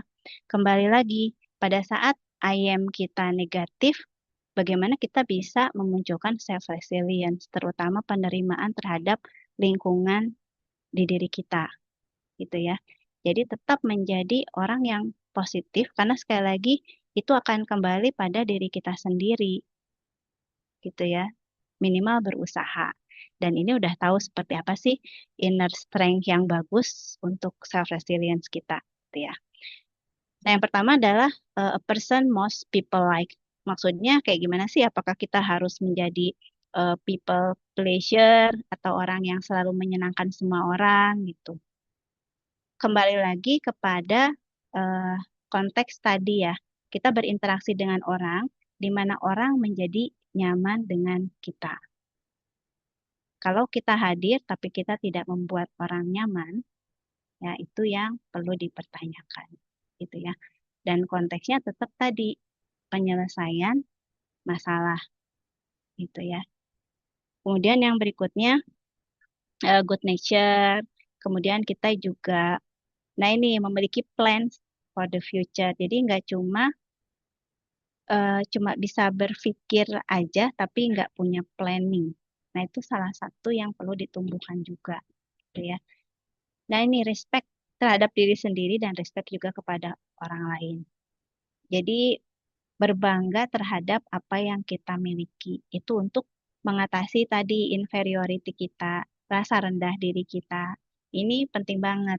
Makanya kita perlu tahu apa sih good point dari diri kita, gitu ya. Apa sih value atau pembeda diri kita dari orang lain. Nah, ini yang perlu dimunculkan juga. Empathic and caring of others. Kemudian ini adalah salah satu poin bahwa di usia dewasa ini kita bertanggung jawab terhadap perilaku kita dan apapun keputusan kita, kita terima konsekuensinya. Jadi tidak menyalahkan orang lain, tidak menyalahkan lingkungan, dan belajar untuk memisahkan antara persepsi kita dan kenyataan, gitu ya. Contohnya, ya balik lagi tadi gitu ya. Kita dicecer sama si user karena banyak sekali kesalahan. Kalau misalnya kita POV-nya, sebel banget, gue gini gitu ya. Itu boleh dan di dalam literasi yang saya baca, emosi kita boleh di-keep tapi tidak boleh lebih dari 24 jam. Jadi oke bereaksi tapi ya itu hanya bertahan dalam diri kita selama 24 jam. Itu harus diselesaikan. Diselesaikan itu apa bisa dikeluarkan dengan workout, atau keluar bahkan dengan menulis. Journaling itu terlihat nggak ada impact, tapi itu sebetulnya mengeluarkan energi gitu ya. Atau bercerita dengan orang dan sebagainya. Dan kita harus membiasakan diri untuk, oh iya ya, tadi kan emang diomelin tuh karena memang ada kesalahan aku gitu ya. Salah satu, salah dua, salah tiga dan sebagainya. Tapi kalau misalnya atasannya memang pengen marah-marah aja, oh ya udah, berarti memang dia pengen marah-marah aja karena kerjaan aku memang gak ada yang salah kalau dilihat secara objektif. Nah, seperti itu ya. Dan yang terakhir adalah confident, optimis, penuh harapan gitu ya. Jadi kita bisa yakin bahwa kita akan melewati tiket kesulitan tadi gitu ya. Untuk bahasa gampangnya. Oke, seperti yang tadi ada I have dan I am, itu tidak akan berarti tanpa adanya I can. Ini adalah beberapa poin di mana teman-teman bisa mengaplikasikan hal itu. Salah satunya adalah mencari ide-ide baru atau memiliki hal-hal baru untuk melakukan sesuatu. Kayak tadi, oh oke, permasalahan A, ini kayaknya pernah deh ketemu, berarti harus kayak gini. Nanti pas permasalahan B, jalannya kayak gimana? Atau alternatif solusinya seperti apa? Ini memang dibutuhkan daya nalar, analisa, problem solving gitu ya, termasuk ini stay with a task until it's finished gitu. Ini salah satu tugas perkembangan di fase dewasa juga gitu ya. Sampai dengan selesai, sampai si ticketing ini done. Tuh. Dan ya ini si the humor in life gitu. Ini untuk mengurangi tension. Jadi kalau dibawa drama terus, akhirnya tiketnya nggak selesai, kemudian kitanya juga capek, baterainya kita juga low, jadi kita tadi ya aturan 24 jam. Setelah 24 jam kita harus kembali lagi dan jangan lama-lama karena tiketnya udah nambah lagi nih, ini nggak selesai nih permasalahannya. Gitu ya. Dan boleh untuk mengekspresikan, termasuk juga memanage perilaku kita gitu ya, baik itu impuls atau misalnya feeling kita, perasaan kita, dan sebagainya. Dan juga belajar menyelesaikan permasalahan dengan setting yang bervariasi. Kalau tadi Mas Juan ini kayaknya masalah yang berat itu di technical aja deh gitu ya. Technical pun pasti bervariasi dan ya hal-hal seperti itu pasti ada juga polanya gitu ya. Begitupun nanti pada saat contoh Mas Juan ke rumah, nanti ada permasalahan dan sebagainya. Tetap salah satunya adalah action tadi melalui si I can. Tapi pada saat level kesulitannya sudah cukup tinggi, ya reach out untuk cari si I have tadi ya, seperti itu. Nah, jadi kita sudah punya 3 framework tadi, I have, I can, dan I am. Gitu ya, termasuk kita ngelihat building blocks kita yang di belakang tadi ya, masa lalu kita seperti apa. Oke, ini udah ada 2 pendekatan yang bisa teman-teman pakai gitu ya. Dari si Erikson, kemudian dari si Grothberg tadi. Nah, berikutnya ini bagian dari si I am sebenarnya. Kenapa kok kalau untuk teman-teman yang bootcamp di sini sudah sangat familiar kalau saya tuh sering bawa teori kepribadian DISC gitu ya. Kenapa ini sangat menarik? Karena kita bicara masalah self resilience gitu ya. Self resilience ini juga setiap warna kepribadian ini beda-beda juga cara memunculkan ketahanan dirinya gitu ya. Nah, untuk teman-teman yang sudah belajar warna-warna atau kode-kode ini, saya yakin sudah paham. Tapi untuk teman-teman yang belum, mungkin lebih ke dasarnya dulu aja ya. Jadi kalau teman-teman nih yang warna merah dengan unsurnya D, orang itu eh, bukan nggak sabaran ya, orang itu pengen cepat, fokus, nggak mau lama-lama, direct, berani, dan sebagainya gitu. Tapi untuk memunculkan self resilience sendiri kadang-kadang dia lelah, capek gitu ya, dan bahkan menjadi orang yang tidak bisa diterima oleh lingkungannya karena dia kadang-kadang cenderung memaksakan diri sendiri. Nah, di sini ada beberapa poin untuk mengoptimalkan si self resilience untuk yang si D sendiri. Mencoba untuk bersabar, ada waktu untuk berpikir dan menentukan keputusan. Jadi jangan terburu-buru. Orangnya reaktif, langsung jebret, jebret, jebret, tapi setelah itu, oh ternyata resikonya juga ada gitu ya. Dan coba untuk mendelegasikan gitu, percaya dengan tim kalian gitu. Dan karena sering on terus si D ini, harusnya bisa recharge terlebih dahulu gitu ya. Jadi agak slow down dan menikmati proses seperti itu ya. Dan ada emotional naming namanya. Karena orang D itu biasanya emosinya lebih single ya, dalam bentuk marah atau dalam bentuk keberanian. Dan kadang-kadang dia menolak untuk saya tuh sedih, saya tuh kecewa dan sebagainya. Jadi berusaha untuk menerima emosi diri gitu ya. Nah, kalau orang-orang influence, ini orang-orang yang kalau teman-teman lihat di kantor ini orangnya ceria, orang yang senang ngumpul, orang-orang yang sering ngasih perhatian gitu ya, yang senang cerita-cerita, semangat. Nah, ini biasanya orang-orang influence. Nah, tantangannya adalah dia itu kalau ada permasalahan, dia sering pergi. Jadi modenya flight gitu ya. Karena ngerasa bahwa ini tuh sangat-sangat mengganggu emosi saya gitu. Sehingga dia mudah terdistrak, mudah untuk dengerin apa masukan dari semua orang. Sehingga nggak selesai masalahnya gitu ya. Tapi cuma healing sejenak, tapi masalahnya nggak selesai gitu ya. Nah, bagaimana kalau kita menjadi seorang yang warna si kuning ini, tapi mau coba mewujudkan resiliensi diri kita, gitu ya. Yang pertama adalah kita jangan terlalu banyak eh, distraksi dengan teman-teman, gitu ya. Jadi mencoba untuk menarik diri terlebih dahulu, fokus terhadap apa yang harus kita selesaikan. Dan orangnya gampang terdistrak. Baru sini nanti ada orang udah lupa lagi apa yang harus diselesaikan. Jadi fokus terhadap hal tersebut dan harus dijagain gitu ya. Seperti apa sih yang harus diselesaikan? Ini harus selesai sehari, pokoknya ini harus diselesaikan segera, apa aja harus segera diputuskan dan sebagainya, gitu ya.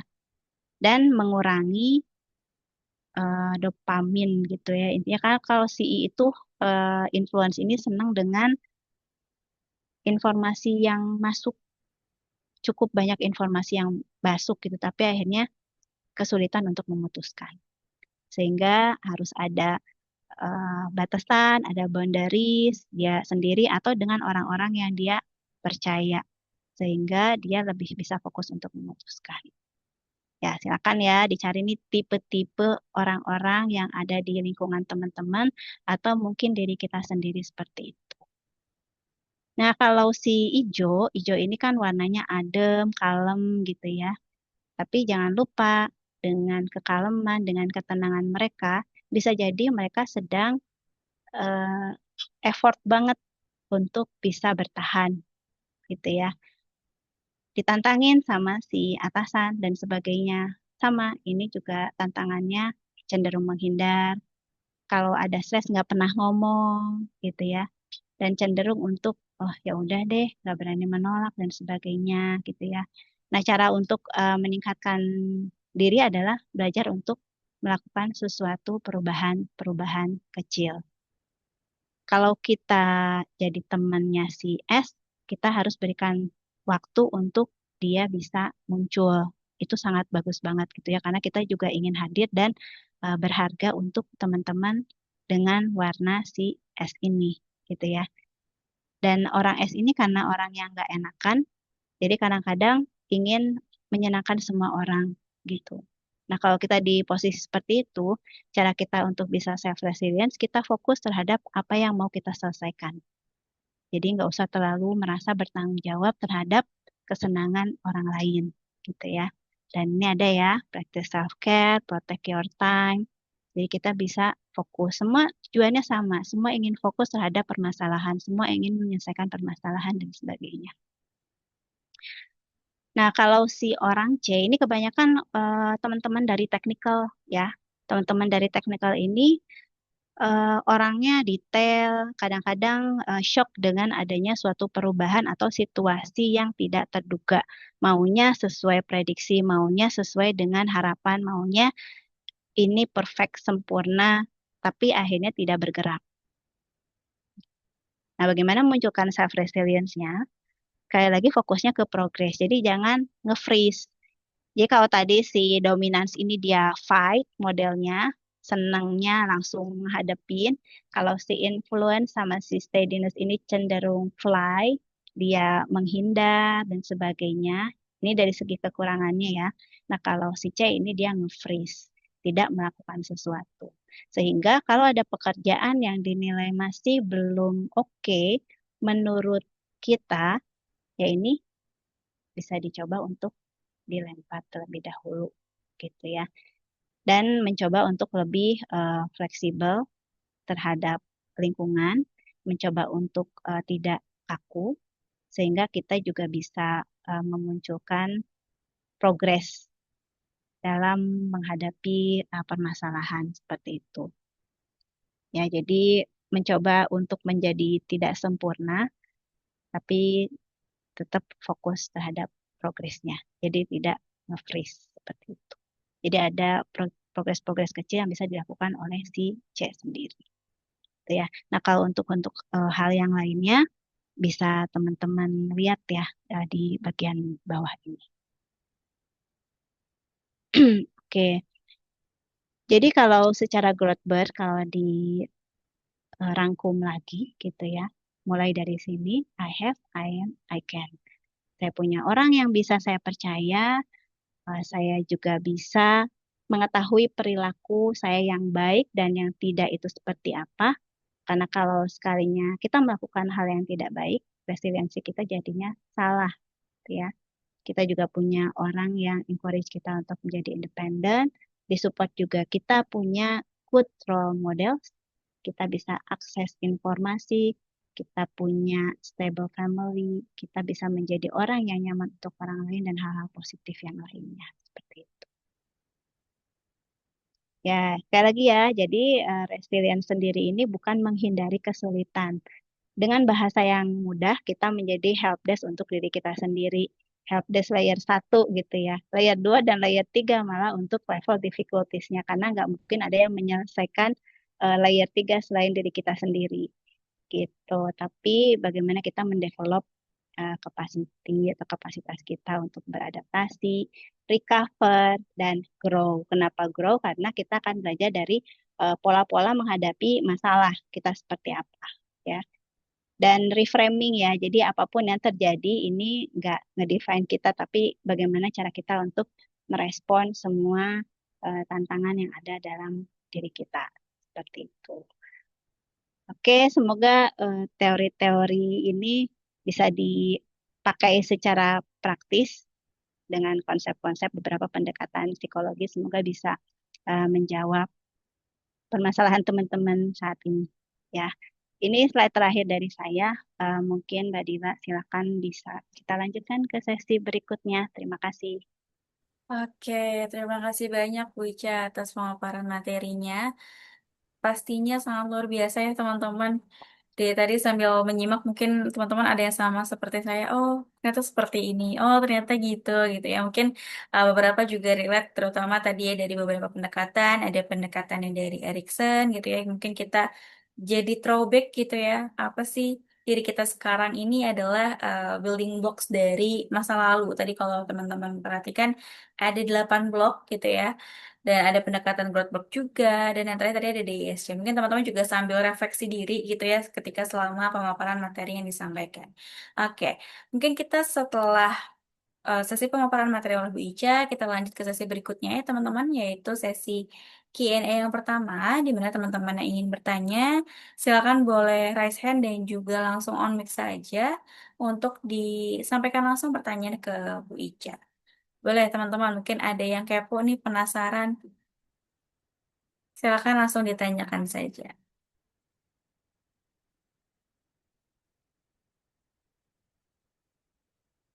Mungkin ada yang mau ditanyakan gimana ya Bu caranya untuk di framework yang icon-nya nih. Mungkin teman-teman merasa oke, I have-nya udah kebayang gitu ya. Kita punya siapa siapa aja sih gitu sebagai external support.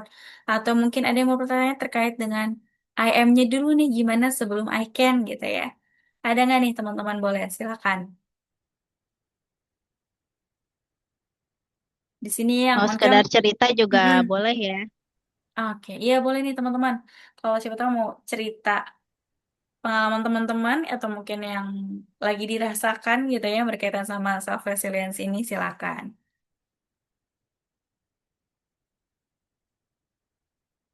Atau mungkin yang berkaitan sama penugasan di proyeknya gitu ya Bu Ica ya, kondisi-kondisi tertentu mungkin yang teman-teman merasa struggle nih kayaknya ngadepinnya nih harus gimana ya gitu. Ada mungkin teman-teman satu orang penanya tercepat, iya, Kadila mau iya, boleh. tanya, Siapa ini yang on cam? Yang on mic. Rida Kak. Oh, Rida, oke. Silakan Mas Rida. Ya, tadi kan kalau nggak salah ngebahas teori DIS ya Mm-mm. di soal influence ya. Itu karakter orangnya itu eh, aku nggak tahu sih ya, mungkin sedikit merasa ke sana karena di resilience challenge-nya tuh aku ngerasa diri banget. Cuma mau nanyanya tuh kadang aku menerima banyak informasi, cuma kadang jadi suka keder sendiri Kak soal apa ya informasi itu harus diolahnya kayak gimana gitu loh. Itu kadang suka bikin berputar-putar di kepala sendiri akhirnya harusnya udah kayak plan bikin ABC tiba-tiba malah bubar semua plannya. Itu jadi harus gimana ya Kak? Oke, Oke, Mas silakan. Rida ya. Mm-mm. Ya, Mas Rida merasa di warna apa nih? Ini ada tesnya sebenarnya ya. Oh, masa di warna kuning sih Kak. Merasa warna kuning. Oke, kalau boleh di probing lagi di situasi kayak gimana Mas Rida merasa Mas Rida sebagai seorang I. Boleh cerita dong kepribadian Mas Rida tuh kayak gimana menurut Mas Rida sendiri? Jadi aku kepribadian itu emang mungkin kadang suka mudah untuk bergaul gitu ya. Ya, tapi ya kadang kalau misalnya ngobrol sama orang itu jadi kadang ngobrol bisa agak lama itu kadang-kadang informasinya jadi suka berlebihan gitu Kak. Jadi baik dari akunya yang keluar informasi berlebihan ataupun terimanya juga terlalu berlebihan juga Kak. Oke, Kurang oke. lebih sih. Iya, betul.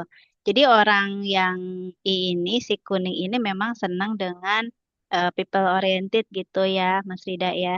Jadi senang dengan informasi, kadang kepo banget gitu ya. Kalau yang lain tuh membatasi diri, ini pokoknya senang banget apapun semua masuk. Makanya tadi untuk mengoptimalkan ada set boundaries. Nah ini ya, jadi nggak selalu saying no sebenarnya. Jadi mencoba keluar karena orang ini mudah terdistrak. Jadi kalau bisa misalnya di lingkungan kantor itu kiri kanan nggak ada space gitu ya. Coba agak mundur, agak sendiri, stay fokus dan juga jangan terlalu cari-cari informasi yang nggak relevan dengan si tiket kesulitan kita. Kecuali kalau kita lagi nggak ada tiket kesulitan atau tiket masalah gitu ya, itu sih bebas aja gitu, mau scroll, mau apa segala macam. Tapi kalau udah tiba-tiba masuk, tadi tuh saya ngeibaratin ya lebih gampangnya gitu kalau ada tiket masalah masuk kita coba fokus dulu gitu fokus setting boundaries kayak batasan kita dopamin balancingnya juga kita stop dulu kita pecahkan gitu ya misalnya masuk udah ada 20 nih buang buang buang buang buang yang menurut kita itu yang paling tepat tapi yang paling penting ilangin dulu distraksinya sih kalau untuk yang si influence ini. Karena kalau si influence ini inisiatifnya tinggi, komunikasinya tinggi gitu, atau mengecilkan boundariesnya gitu ya. Misalnya lebih seneng banyak masukan, tapi pilih aja cuma satu yang benar-benar bisa ngebantu si I have-nya itu cuma satu orang yang menurut Mas Rida itu bisa solving problem gitu. Karena kita bicara masalah menghadapi problem ini ya, bukan di lingkungan normal seperti biasa gitu. Gitu sih Mas Rida. Iya, iya. Oh iya, dan satu lagi untuk Oke si deh, Kak. ini, jangan terlalu banyak validasi ke orang ya. Jadi mencoba untuk ambil resiko sendiri, keputusan sendiri, jangan terlalu banyak dengerin orang. Sewaktu itu bisa dicoba untuk yang tadi tiketin resiko kecil gitu ya. Oh, oke, Kak. Seperti itu, Oke, semoga Oh, iya, iya. membantu. gimana Mas Rida sudah terjawab pertanyaannya? Terjawab sih, Kak. Soalnya ya boundariesnya sih yang jadi masalah kadang. Oke, jadi sebagai refleksi juga ya, oh ya ternyata harusnya gimana gitu ya Mas ya. Iya, iya, Oke, Kak, gitu. oke. Dari Mas Rida ada lagi atau mungkin sudah terjawab semua? Aku udah, Kak. Udah, oke. Thank you Mas Rida dan Bu Ica untuk jawaban dan pertanyaan. Ini ada yang rasain juga nih Bu Ica. Tadi ada Mas Erfrido dulu ya. Baru nanti kita ke Mas Ibnu. Boleh silakan Mas Erfrido disampaikan pertanyaan. Oke, terima kasih Mbak. Ini aku, saya Alfredo dari Project Asra. Pengen nanya, gimana sih Mbak cara culture fit, gimana mungkin culture di kantor tuh mungkin ada yang nggak gosip culture gitu, yang mana kayak menurut saya kayak kurang nyaman kalau misalkan kalau diskusi atau apa terus tiba-tiba ada yang gosip culture dan lain sebagainya gitu sih Mbak. Itu gimana sih cara adaptasi dengan lingkungan seperti itu gitu? Oke, culture fit gitu ya Mas ya. Nah, apa yang gampang adalah dari list I have ini, Mas Everido cek siapa aja orang yang memenuhi kriteria ini gitu. Dan Mas Everido bisa cari juga eh, lingkaran yang bisa kita kontrol sama yang enggak gitu ya. Dan sebetulnya kita masuk ke gossip culture itu juga itu nggak penting untuk diri kita gitu. Apalagi Mas Everido ada dalam suatu lingkup pekerjaan yang teknis ya. Kalau lingkup pekerjaan teknis itu cenderung lebih mudah untuk bisa keluar dari gosip banderis tadi malah ya. Itu akan lebih lebih mudah kalau menurut saya gitu ya karena bisa dengan alasan fokus, karena bisa dengan teknikal dan nggak nggak nggak berdosa gitu untuk kita harus selalu attach dengan orang lain tuh nggak harus seperti itu gitu dan orang lain atau lingkungan pun tidak berharap Mas Elfrido sebegitu engage-nya sama lingkungan tadi. Kalaupun misalnya itu menimbulkan dampak negatif ke diri kita, berusaha untuk tidak menganggap penting hal itu. Karena yang menentukan kualitas diri kita ya diri kita sendiri gitu ya. Kalau ternyata gosip itu sampai em, membawa-bawa nama Mas Elfrido gitu ya. Nah itu nggak penting apa yang mereka bicarakan gitu. Yang penting kita ngejaga ininya aja. I have kita apa, I am kita apa dan I can kita apa. Nah kalau untuk culture fit, baiknya untuk meningkatkan positif ini kita lihat di I have ini pasti ada people yang memang menjadi good role models gitu. Kalau Mas Elfrido saat ini merasa, oh kayaknya masih belum bisa engage gitu ya dengan lingkungan sekitar, bisa pilih hanya satu saja. Dipilih satu saja yang memenuhi kriteria ini. Saya yakin di Asra ada ya. Tinggal dicek apakah mentor langsung, apakah tim lead langsung, dan di situ Mas Elfrido bisa share dengan rasa trust tadi ya ini orang bisa dipercaya atau enggak gitu ya dan bisa cek pola dianya juga kayak gimana ya, apakah benar bisa dipercaya atau enggak seperti itu sih Mas Evido yang penting Mas Evido bisa membuka diri dan juga cukup dengan batasan kita yang menentukan pandangan terhadap diri kita kecuali yang dibicarakan sama orang lain itu benar misalnya Mas Evido ini orangnya kurang ini ya kurang greget nih kalau dalam job gitu. Nah, kita menerimanya kurang gregetnya itu kenapa? Berarti itu udah ada tiket kesulitan untuk diri kita sendiri yang harus kita selesaikan. Jadi fokusnya ke situ aja, ke solving tiket, ke kita menambah I have-nya, ya sudah selesai. Di luar itu ya nggak peduli gitu ya. Itu nggak penting untuk kita. Karena sekali lagi resiliensi kita hanya untuk goals-nya kita, bukan goals orang lain. Gitu. Itu semoga menjawab Mas Evido. Oke, terima kasih Mbak. Sangat menjawab sih Mbak untuk jawabannya tadi. Oke, Semangat sudah ya. terjawab ya Mas Ervido. Oke, terima kasih Mas Ervido untuk pertanyaannya. Kita lanjut ya Bu Ica, ada Mas Ibnu yang raise hand. Boleh silakan Mas Ibnu disampaikan saja langsung pertanyaannya. Oke, tes 1, 2, 3. Suara gue kedengeran nggak, Mbak? Aman, Mana-mana masuk. Mas. Oke, di slide yang setelah ini, yang DSC tadi, aku ngelihat dari hasil pemaparan tadi ya, aku ngerasa cukup relate sama tipe C, begitu Bu. Di kerjaan, saya tuh biasanya lebih nyaman kalau punya data yang cukup, prosesnya jelas, dan resikonya tuh udah kebayang gitu sebelum mengambil keputusan. Jadi saya tuh termasuk orang yang make sure dulu nih semuanya terprovide dengan baik baru saya kerjain gitu. Nah, tapi makin ke sini karena udah lama juga ya di sini, saya tuh sadar realita kerja itu nggak selalu ngasih waktu buat itu kadang gitu ya. Jadi kadang lagi ada insiden, prioritas bisnis tiba-tiba berubah atau deadline mepet banget kayak gitu ya. Dan ini kita dituntut buat, ngambil keputusan cepat gitu meskipun informasi yang ada itu masih setengah-setengah gitu. Betul.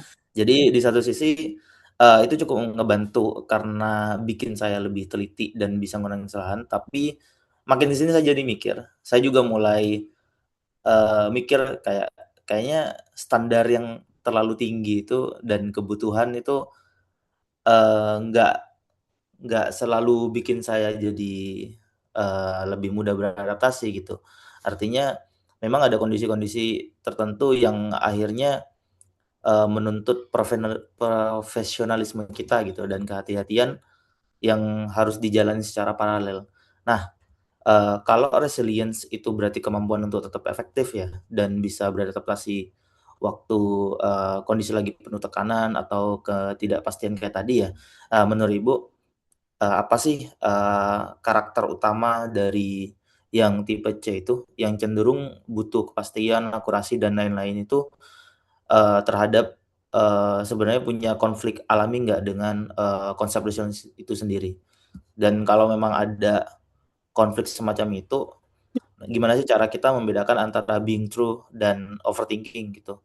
Dan di titik mana, seseorang kayak saya ya, yang saya rasa punya karakter C tadi, perlu berhenti nyari data tambahan dan menerima bahwasanya informasinya emang belum sempurna, tapi kita harus tetap berani ngambil keputusan tanpa, ngerasa sedang mengorbankan kualitas kerja yang selama ini jadi standar kita, begitu.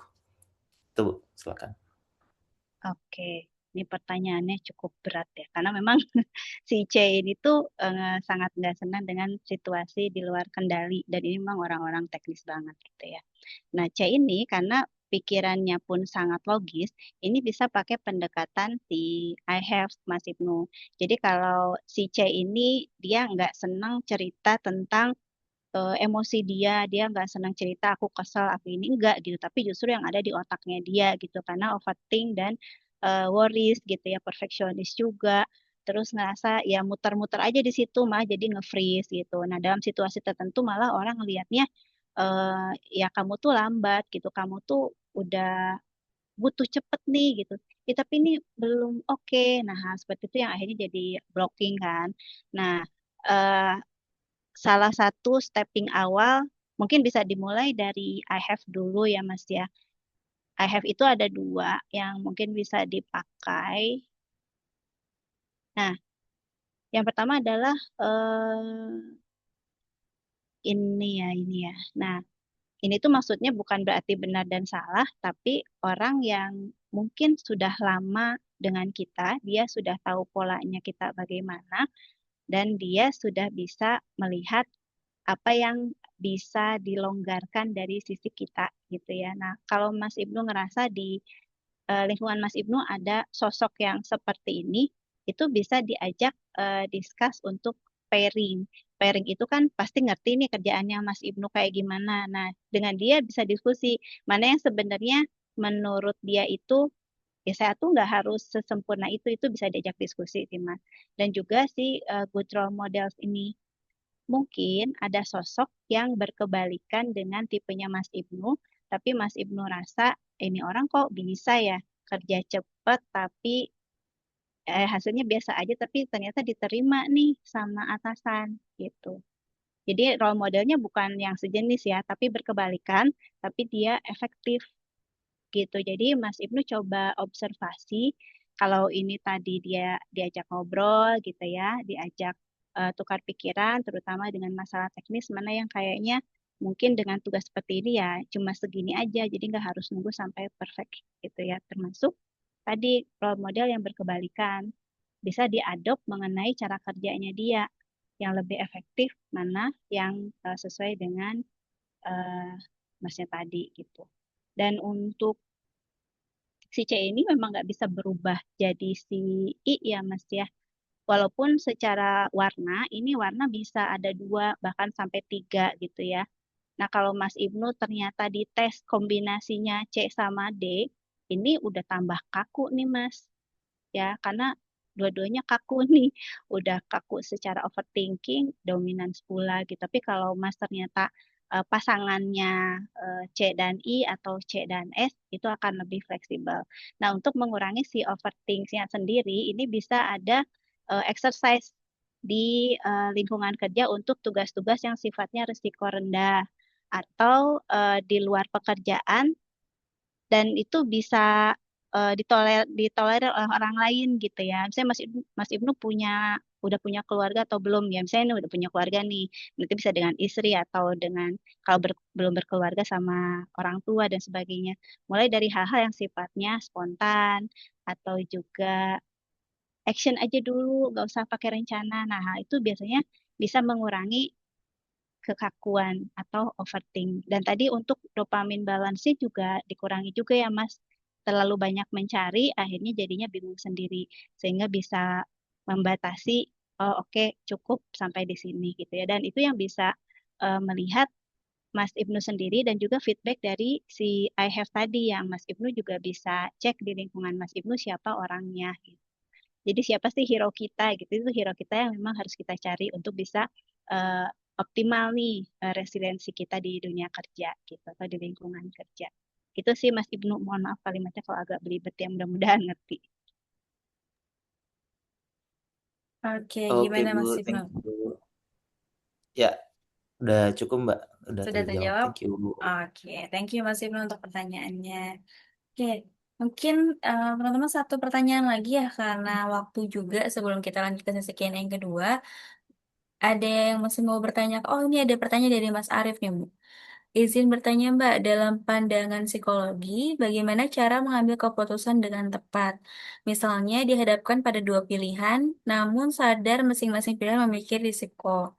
Dan kalau didiamkan dalam waktu lama, akan berdampak pada terganggunya pikiran dan perasaan. Terima kasih.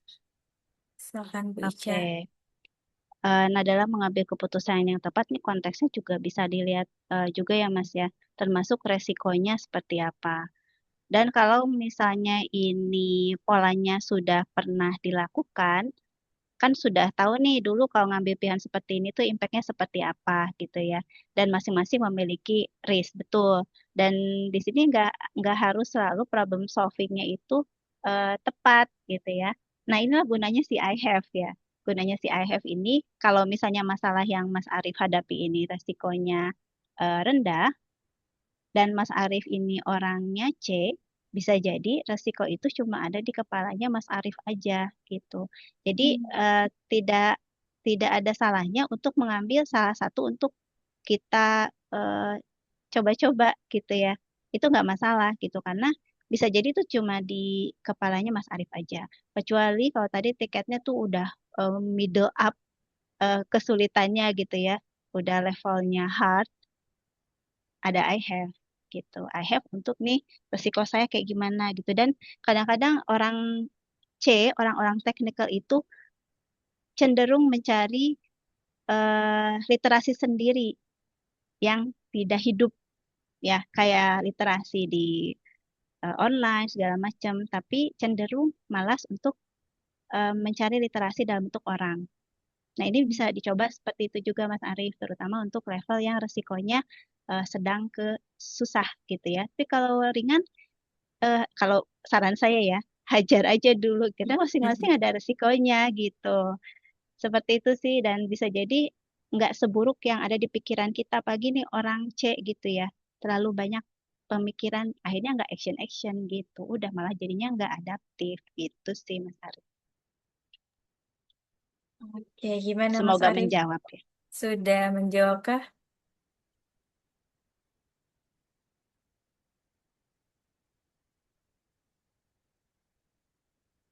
Oke, kelas katanya Bu jawabannya mantap. Mantap, Oke, mantap, semangat. semangat Mas Arief. Oke, ini ada satu pertanyaan lagi mungkin ya terakhir ya teman-teman dari Mas Randy. Silakan Mas Randy. Makasih Mbak Dila. Baik, Kak, perkenalkan nama saya Randy. Saya dari project dari S Global Consultant and Integration. Eh, saya mungkin di sini terlalu positive thinking ya, dan juga ya eh, tidak selalu menyimpan masalah dan tidak memendam terlalu lama. Mungkin saya untuk dari empat eh, ini saya mungkin D, I, dan C. Lebih Oke. dominan mana Mas kalau disuruh pilih dua? Kalau Lebih. Waduh, mungkin untuk yang lebih dominan mungkin bagian D dan I. Oke. Yang jadi masalah untuk saat ini adalah kepribadian saya yang seperti mungkin apabila eh, apakah mungkin bisa menjadi masalah entah dengan teman atau juga dengan pekerjaan di kantor. Nah, contoh ini saya diberi pekerjaan di kantor yang belum pernah saya handle sebelumnya atau kayak teknologi baru nih. Namun saya selalu bilang ke yang eh, berikan saya pekerjaan, bisalah ini gampang. Padahal sebelumnya saya belum pernah mengerjakan hal itu. Nah, emang emang sih saya bisa handle hal tersebut. Tapi kadang beberapa waktu itu saya mulai mempertanyakan hal tersebut. Apakah itu baik atau tidak? Lalu kadangkala di kantor kita bekerja dengan tim, ya. Lalu saya kadang diberikan kode legasi atau pekerjaan legasi dari teman-teman sebelumnya. Nah, yang kadang saya mendapati itu pekerjaan mereka yang agak sedikit istilahnya mungkin di dunia coding itu namanya kode spaghetti. Hmm, Nah, butek ya.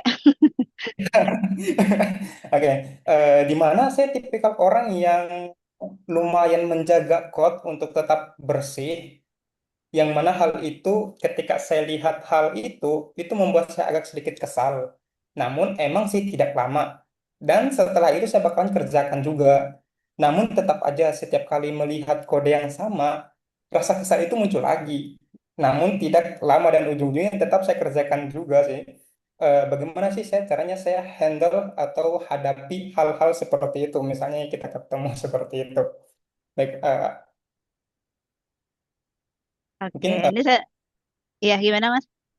mungkin itu saja sih pertanyaanku sih, Mbak. Oke, ada dua sih tadi ya yang saya tangkap ya. DI ini pertama karakter yang sama adalah orangnya itu nggak sabaran. Orangnya juga cenderung pengambil resiko. Ya aja dulu tapi baru mikir belakangan.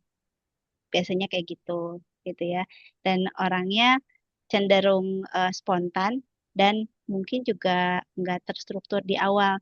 Jadi baru mikir sejenak, oh iya ya ternyata ini gitu ya. Itu salah satu karakter D dan I gitu. Modalnya udah bagus sih Mas Randy sebetulnya ya. Inisiatifnya udah ada, kemudian resiliensinya juga di depan udah lebih kelihatan dibanding warnanya si hijau dan si biru gitu ya.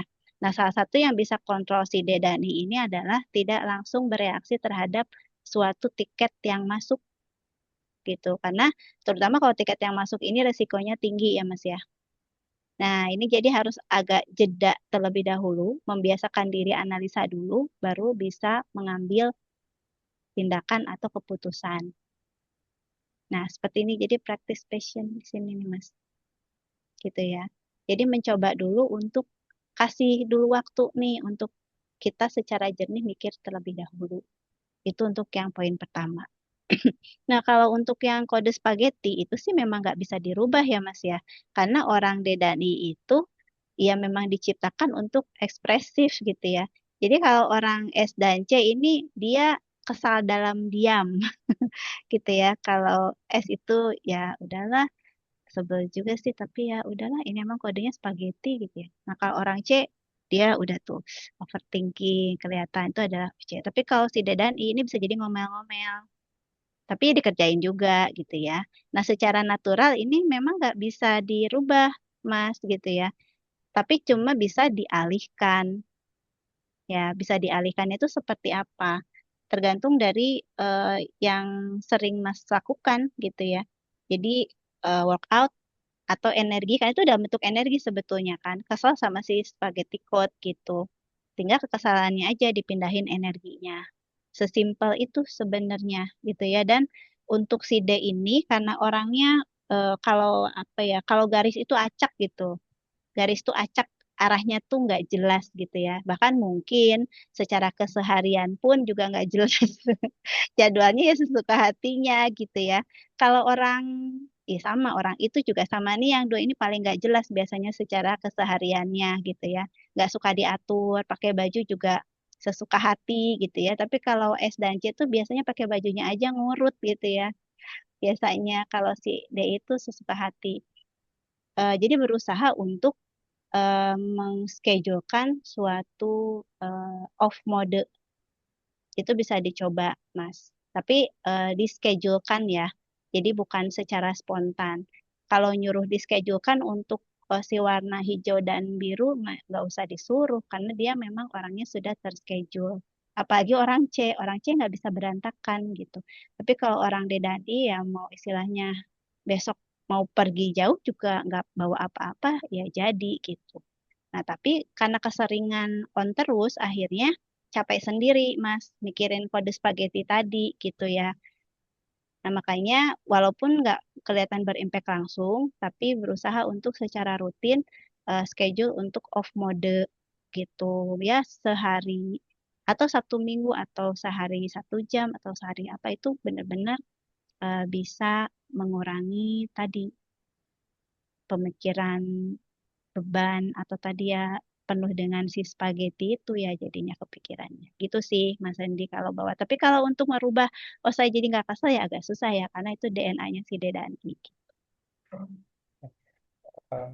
Jadi mendengar kepribadian diri sendiri sih. Iya betul karena ya mungkin kalau teman-teman bootcamp yang sering training dengan saya selalu saya bawa-bawa nih si konsep karena konsep self ini ya ini diri kita gitu. Kita yang harus aware plus minusnya diri kita dan itu sangat membantu banget untuk kita menyusun gimana kita bisa tangguh gitu. Gitu. Semoga membantu Mas Randy. Eh, Sangat sih ya. Kasih Pak atas jawabannya. Iya, Oke, sama-sama. sudah terjawab ya Mas Randy untuk pertanyaannya ya. Kurang lebih sih Pak. Mau Oke, konsultasi tambahan kayaknya Mbak Dila. butuh butuh sesi tambahan kayaknya ya Mas ya. Iya, berbayar Mas per jam. Bercanda Mas. Oke, thank you ya Mas Randy untuk pertanyaannya. Semoga juga menjawab dari apa yang tadi disampaikan. Oke, teman-teman, karena mengingat waktu juga, kita mungkin langsung saja ya next agenda, yang itu yang berikutnya adalah sesi Q&A yang kedua. Mungkin satu pertanyaan dari Bu Ica ya Bu ya, nanti silakan disampaikan kepada teman-teman. Mungkin kalau untuk teman-teman yang menyimak gitu ya dari awal sampai akhir tadi pemaparan materi yang disampaikan, pasti harusnya sih bisa menjawab gitu ya. Boleh Bu Ica silakan satu pertanyaan.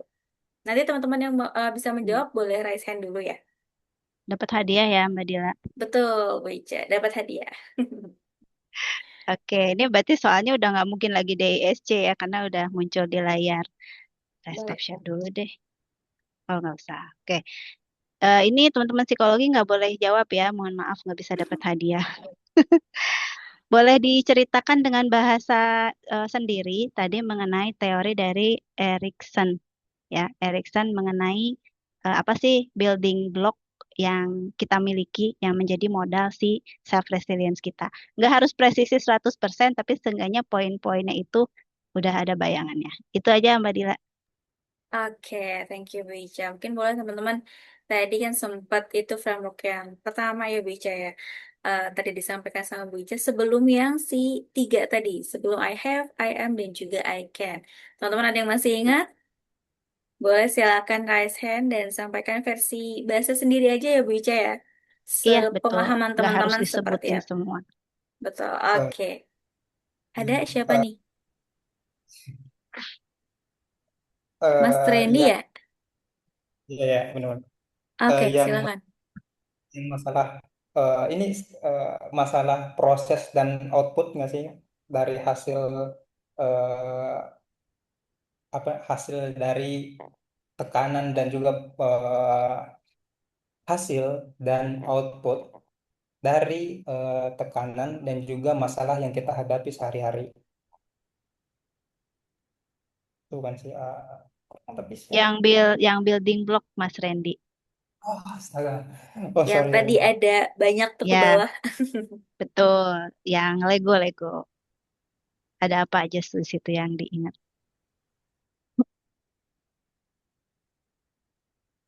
Oke, mungkin teman-teman yang lain ada yang bisa bantu atau ada yang tahu jawabannya. Yang tadi building box-nya Erikson gitu ya. Yang tadi ada dijelaskan sekian sampai sekian sama Bu Ica. Ada yang Oh, masih halo, ingat?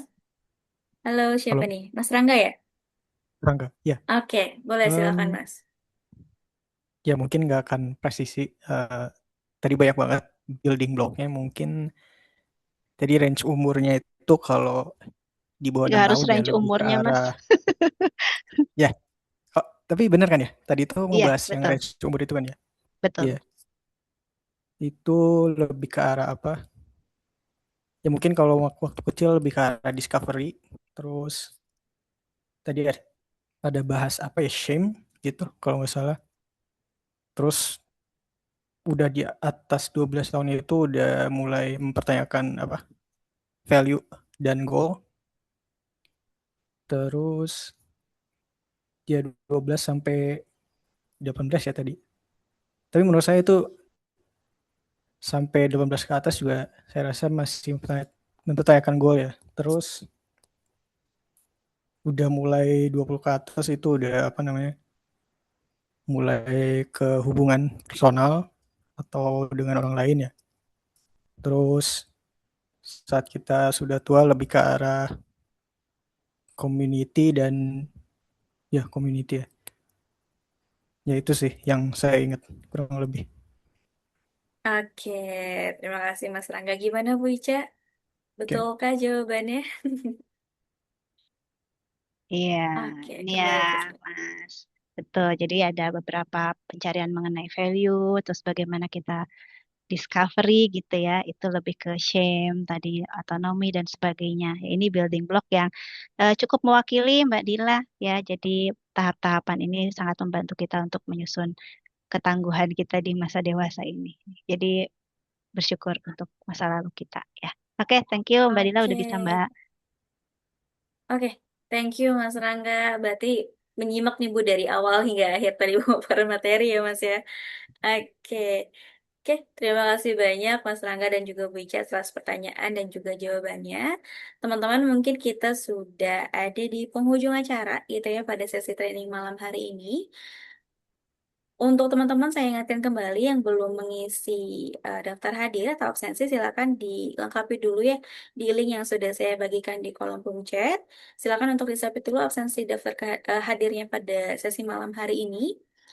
Selanjutnya, kita sebelum saya tutup acara pada hari ini, teman-teman yang masih off cam mungkin bisa on cam terlebih dahulu.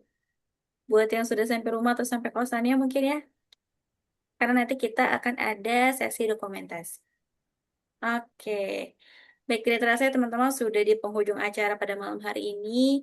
Tadi sangat antusias juga ya teman-teman, banyak pertanyaan gitu ya. Mudah-mudahan juga sesi malam hari ini bisa sangat bermanfaat untuk kita semua gitu ya teman-teman, terutama juga yang berkaitan dengan self resilience. Tadi juga banyak yang mungkin relate gitu ya, jadi banyak yang refleksi diri. Mudah-mudahan setelah sesi training malam hari ini kita bisa lebih mengenali diri kita sendiri terlebih dahulu, dan kita bisa tahu nih bagaimana cara untuk menemukan self resilience itu sendiri. Untuk bisa beradaptasi dengan segala perubahan yang ada di pastinya di kondisi yang sangat dinamis seperti sekarang gitu ya teman-teman. Mudah-mudahan ini juga bisa memberikan impact yang baik untuk teman-teman di jangka panjang. Oke, teman-teman, mungkin kita sesi dokumentasi dulu ya sebelum saya akhiri untuk sesi training pada malam hari. Oke, boleh masih ada yang mau on cam teman-teman? Oke, Mas Vincent di mana Mas Vincent? Di KRL ya itu Mas. Masih di perjalanan ya Mas? By the way, masih Oke. dipin ya nih berdua. Takutnya nanti Oh iya, um, sorry Bu. proporsinya beda kita berdua. Oke. Oke, teman-teman masih ada yang mau on cam? Oke, oke. Kita sesi dokumentasi saja nih nanti 2 kali ya, karena ini ada 2 slide. Oke, untuk yang pertama, 1, 2. Oke, sebentar teman-teman. Oke, satu lagi. 1, 2.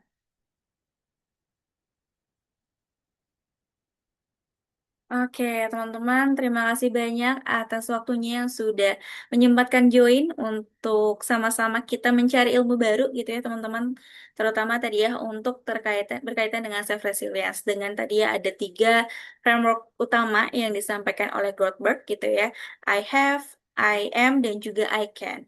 Mudah-mudahan ini juga bisa merefleksikan teman-teman di kemudian hari supaya bisa lebih tangguh, bisa lebih sehat juga secara mental menghadapi segala perubahan ataupun juga dinamika kehidupan yang ada.